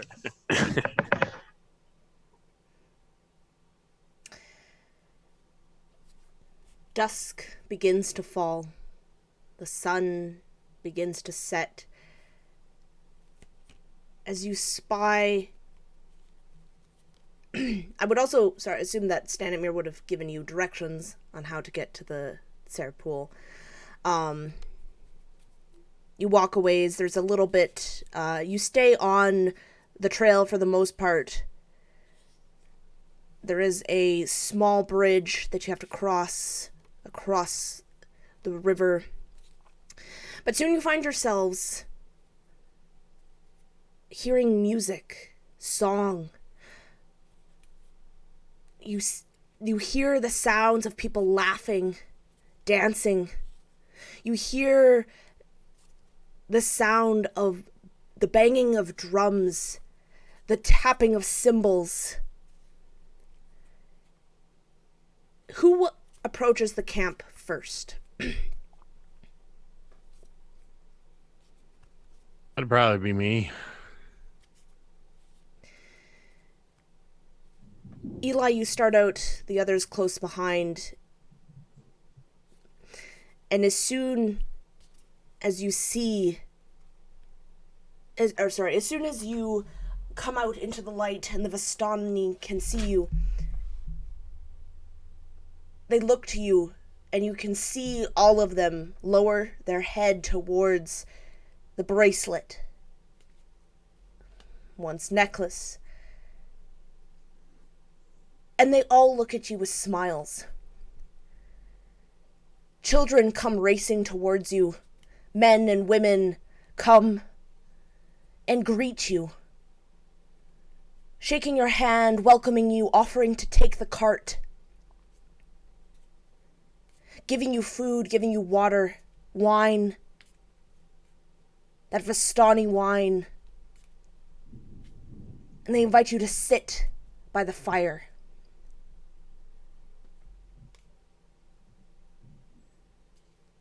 They speak to you in both their native tongue and in common. They throw questions at you. But they seem genuinely happy that you are here. And it's kind of infectious. You almost feel like you are caught up in the revelry of it all. The happiness, the music, the dancing.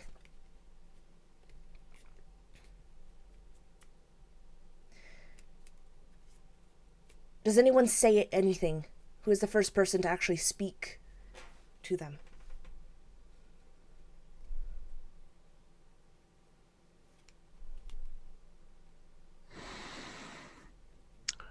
I think it would be me again. And I honestly, I think the first words that Eli would probably say would just be exclamations of almost laughter, and then just something like, this is incredible. I imagine just getting caught up in whatever's happening, whether it's magic or not. It's just a sense of revelry that I've not felt in a long time. I think it's even reminding me of those harvest festivals, maybe even reminding me of that dream and the children dancing. And there's a certain inherent joy in there.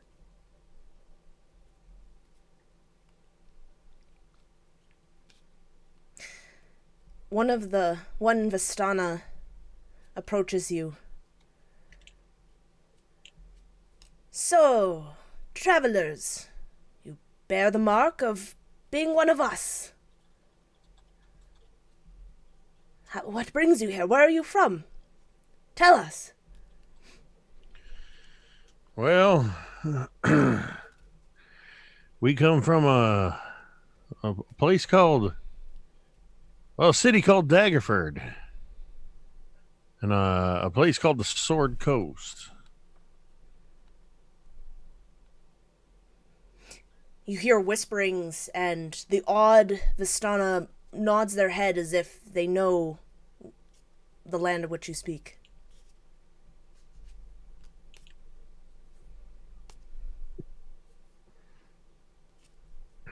I think caught up in the revelry, I'd say. But actually, I'm not even from Daggerford. I've been making my way up the coast from the south, farming town called Greenest. Used to be quite the town, and yeah, but and kind of catching myself, almost surprised at how freely I'm talking. Well, I'm not from there anymore. You see the same eager nodding. Nothing on their face to say that they know what had happened there. There's that same understanding joy, and you kind of get the feeling that they are very interested in your story. They have no idea where you're talking about, though. It's kind of a feigned knowledge. I'd imagine that just after, a few minutes, I'd kind of trail off a little bit, kind of look around at the others. We're here for Madame Ava. We would like to speak with her, please. We would like to stay the night as well if we can. Of course. Any friend of the Vistana is a friend of here in this encampment. But please, you look so stressed, so tired. Just stay a bit. Relax. We can absolutely relax. Just if we could talk to Madame Ava first, that would be fantastic. Please. Thank you. He looks to Corla. A little bossy, isn't she?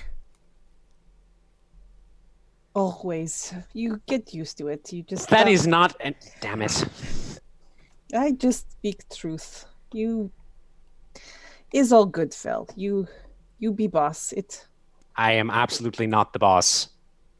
Or bossy. Anyway, if we could just talk to her, please, that would be great. Of course. Come. I will take you to her tent. I imagine Fel follows and then looks back to you, Corla, and just mouths the word bossy. And then continues walking after the Vistani. Do all of you follow? Yeah. Jean will follow, but keeping her coin purse clutched very tight.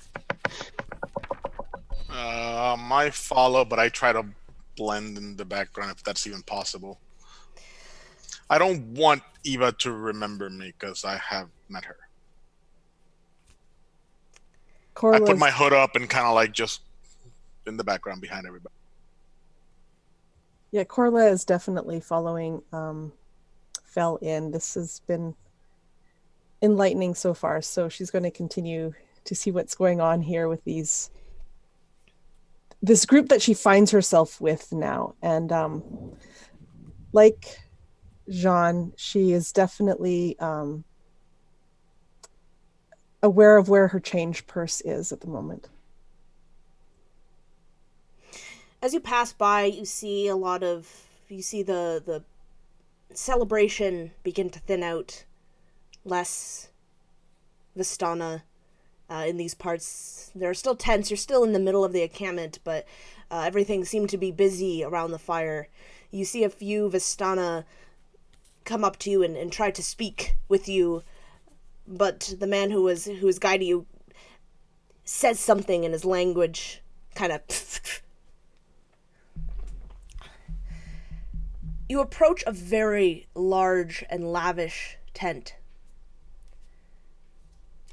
And you see that even before you approach, even before the Vistana, puts his hand on to the tent to open it, you hear a voice inside.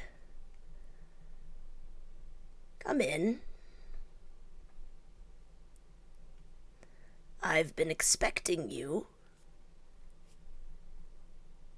I think normally the Fel that had experienced her first meeting with the Vistani and just how oddly magical it was that first time would have been sort of impressed by this, but after everything that's happened, her lips just kind of thin into this hard line, and she nods to the Vistani in front of her and then just sort of ducks into the tent. Ori's starting to pull the book out of her bag so she can present it to Madame Ava. It took you all long enough. I was beginning to think you wouldn't show up at all. You walk in and you see a woman sitting on a pillow. She looks quite elderly. Her skin sags. She has wrinkles, but she has this brightness to her eyes. She has this youth to them. She sits there and she gives you all a toothless grin as she sits behind a small table. A table that has a crystal ball, some cards, feathers, various odds and ends, trinkets. Though there are many more trinkets adorned on her body, she seems to just be covered in bracelets and gold and chains and feathers of all different colors. She looks like some sort of colorful bird.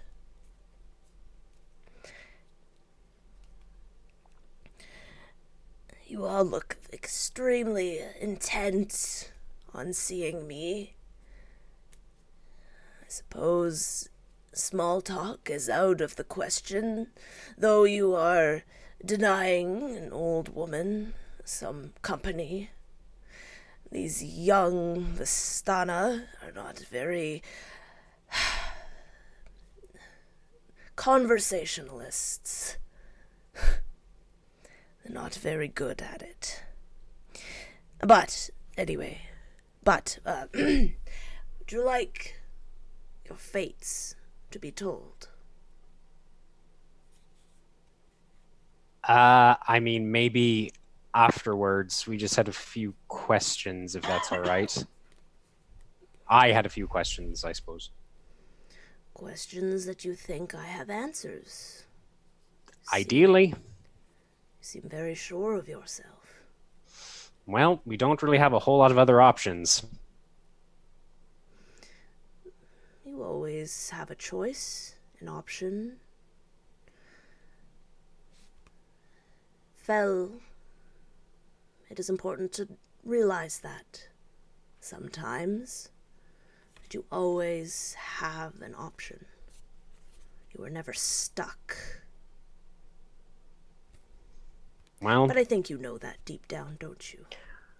Sure, unless you're prevented from leaving by magical mists and wolves. There is always a way.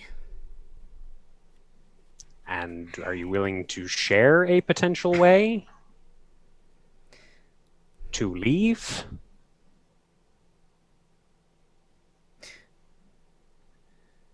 There is only one way you can leave this place. Uh-huh. And that is...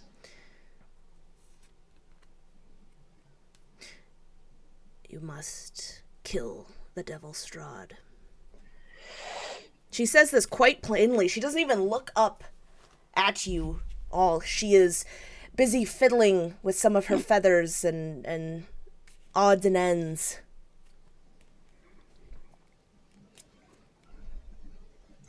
I'm confused. When Stanimir and his... She's like reaching for a word, but then she stops herself. And Stanimir and his friends brought us here, led us here. they said that they wanted us to help free their lord from a curse. And as far as I can tell, we have not met any other lords in this land apart from Lord Strahd. So why would he want us to help his lord, but you want us to kill him? Or is that basically the same thing? Helping him, it would be killing him in this case. I'm very sad to say that some of the Vastani have fallen. And I am sorry, but that was a trap. She'll look over at Eli, just kind of smile, and then look back to Madame Ava. So when you say fallen as into some sort of corruption, like natural, mystical, political, I don't know. Strahd promises them much. When they're young, and their pride outweighs their sense. A lot of things that Strahd says become quite enticing. They think that they are above everyone. They can leave and come as they wish.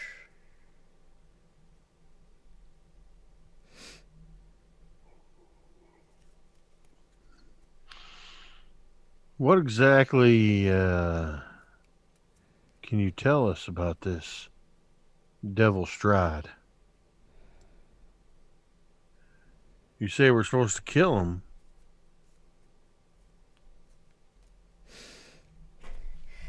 Let me read you your cards, Eli.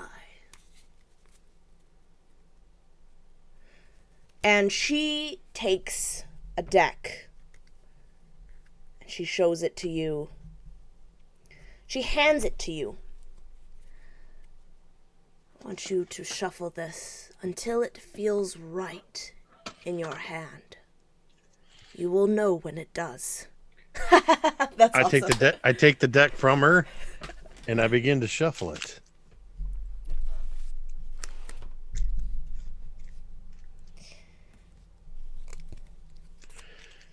And then I'll hand it back to her. She lays the cards out in a cross-shaped pattern, and she looks at the rest of you, and then her gaze lands on you, Fel.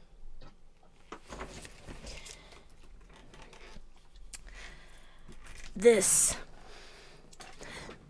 reading will help all of you, will answer many questions, and set you out on your quest if you choose to undertake it.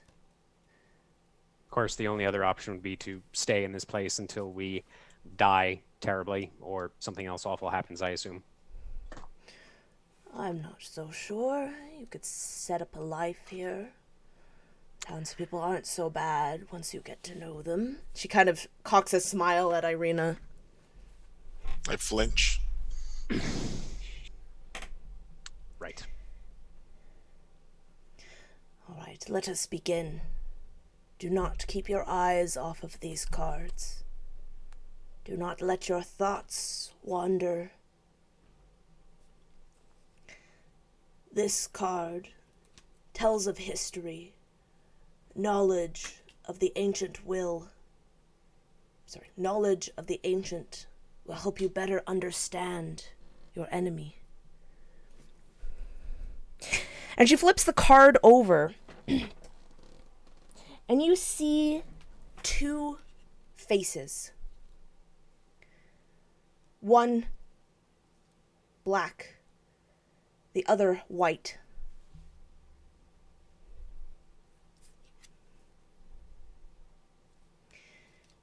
And it says children on it. And you see that the faces look very similar to that of Rose and Thorn.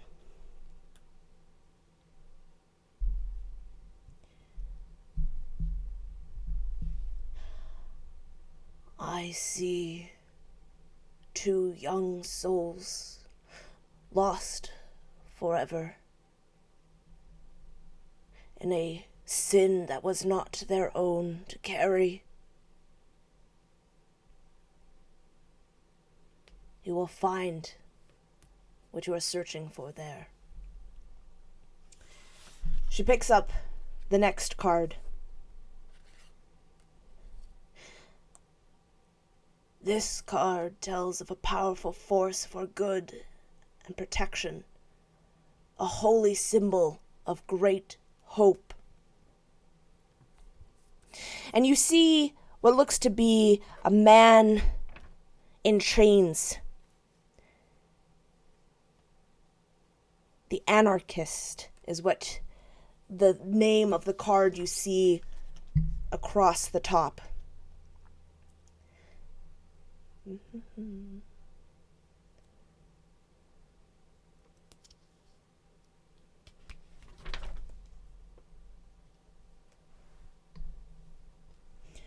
I see walls of bones, a chandelier of bones, and a table of bones. All that remains of enemies long forgotten. She flips over the third card. This is a card of power and strength. It tells of a weapon of vengeance, a sword of sunlight. You see two creatures, skeletons, and in the back a man operating them like puppets. And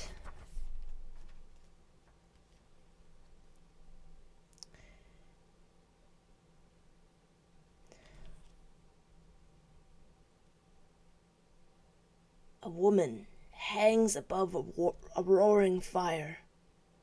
Find her, and you will find the treasure. The fourth card is turned, and it is a skull resting in a jar. This card sheds light on one who will help you greatly in the battle against darkness.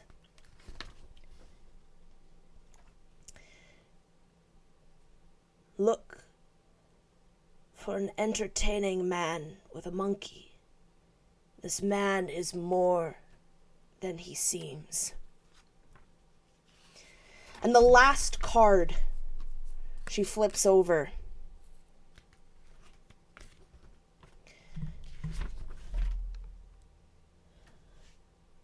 Your enemy is a creature of darkness, whose powers are beyond mortality. This card will lead you to him.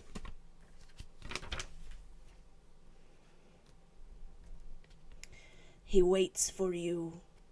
And you see the card is of a man's head with eyes covering his bald head. He waits for you at a place of wisdom, warmth, and despair. Great secrets are there. And I will give you guys all that information in the chat afterwards. She sits back, and she looks at you. She looks tired now. Her eyes droop. Her breathing is ragged.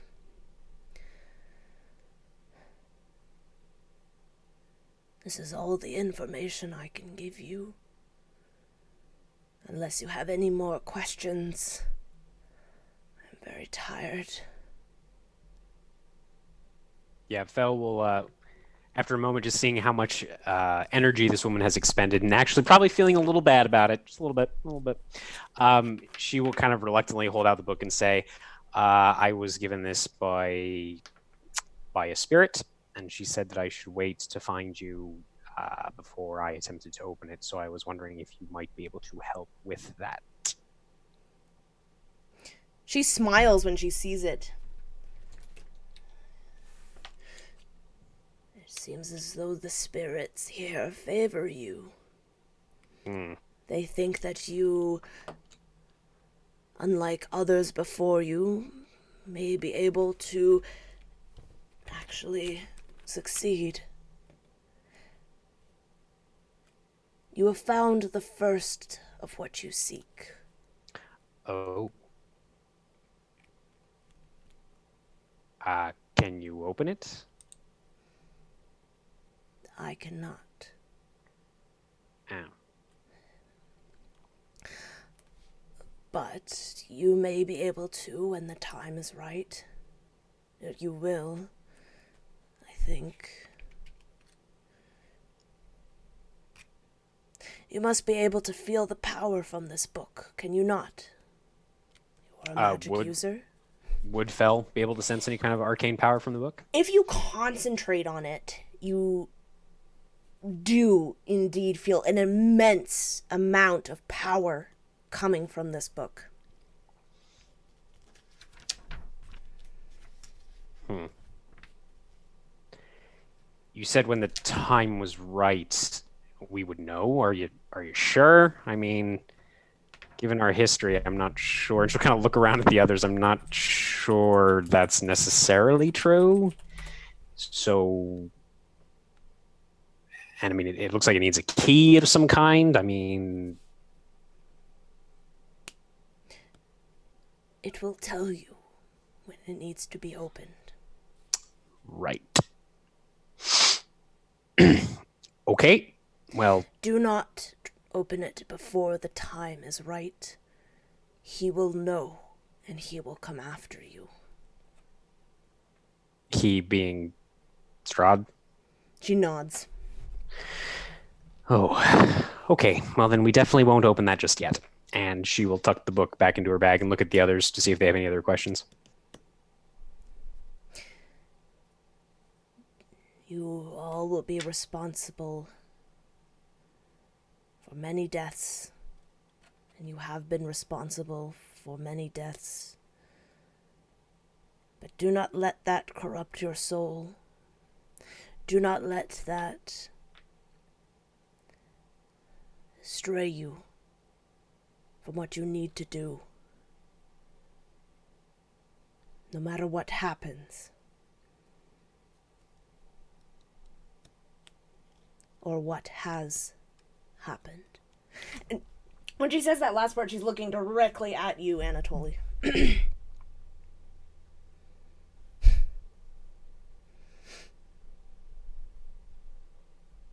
I my hood closer, make sure she doesn't see me. She kind of smirks. If you all look at her face, she kind of has that face of like, okay, I know who it is. You're not really.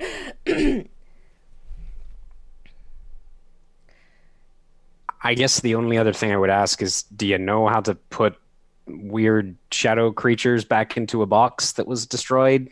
Just figured I'd ask. Or maybe how to get rid of those boxes. In Vallaki, there is a priest. Seek him out. He will tell you. He will help you. All right.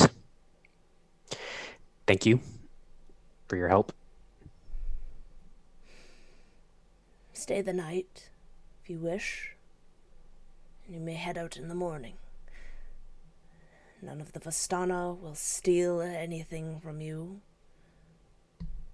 and they will treat you to a warm meal and a soft bed.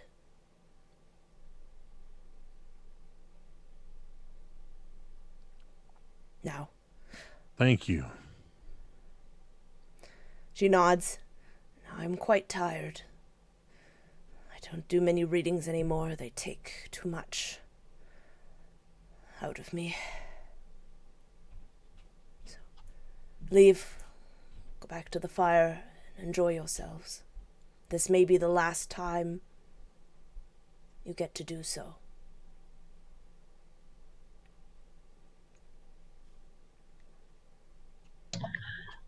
John waits for the four of them to leave this little caravan hut place.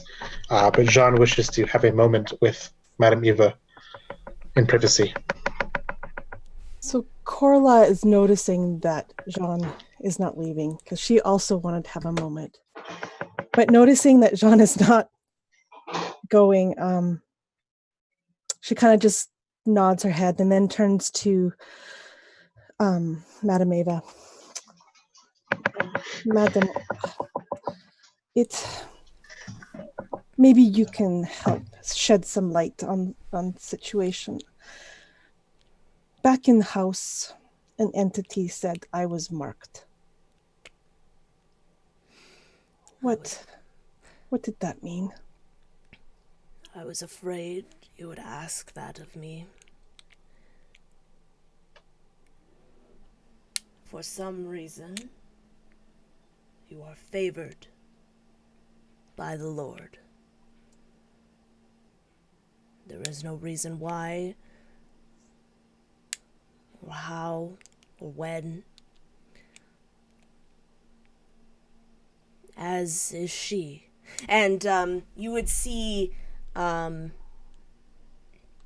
Eva nod after Ireena, who has left.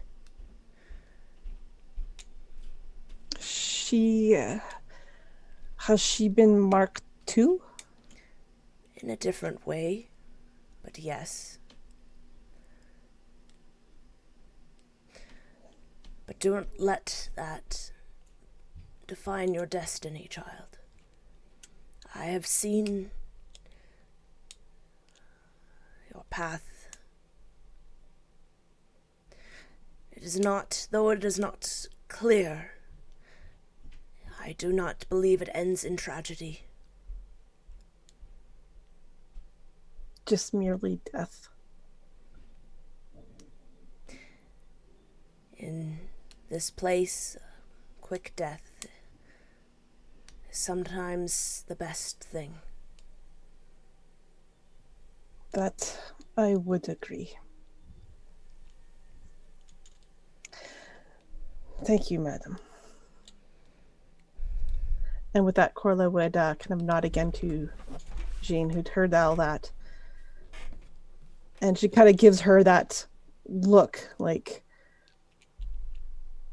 this is your fault. And she would leave.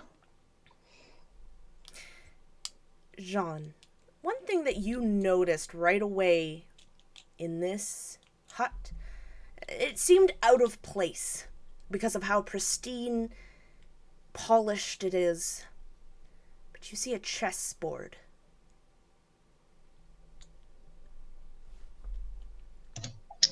Jean kind of eyes it for a moment. Her gaze would linger on it.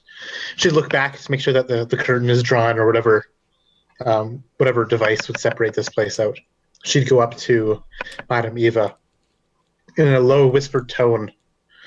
She would part her cloak over from her chest, over her breastplate, revealing that large rent where the metal is caved in, and the symbol, the sigil on her chest is kind of tarnished and destroyed.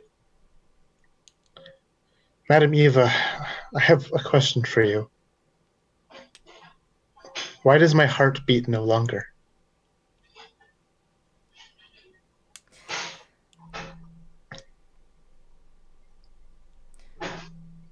You are not like Corla or Ireena. I'm afraid I cannot say the same for you. Your destiny lies in tragedy, though for no fault of your own. But that is how it is here. We often pay for the sins of others. We often pay for the consequences that those have inflicted upon us. You know in your heart, in your still, cold heart, what you are. I will say no more.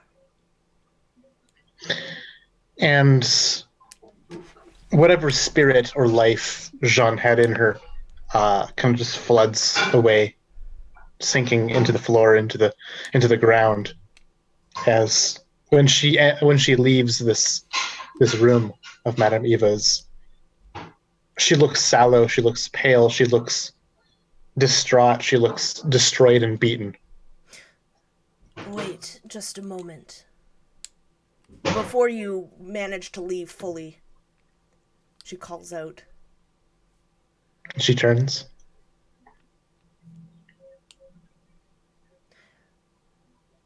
I see children in your future. And a bright light of golden hair. And a sunbeam. So bright. It blinds the world.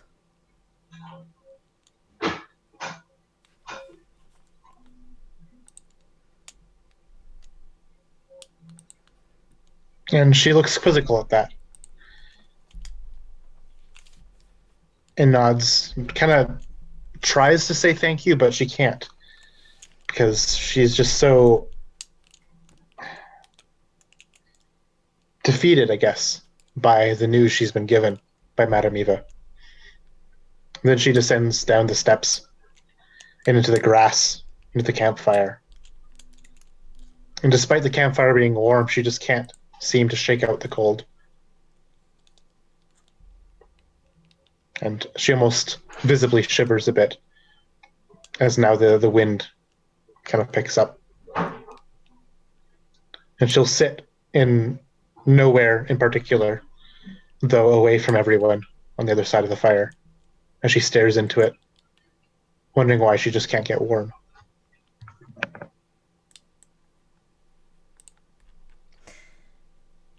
And we'll end the session. We will end this session with the music and dancing, the smell of wine, as you spend the night in the Vistani camp. And you guys get to level up. Woo! Woo! Exciting. So yeah, I will send you guys the tarot card reading, and thank you so much.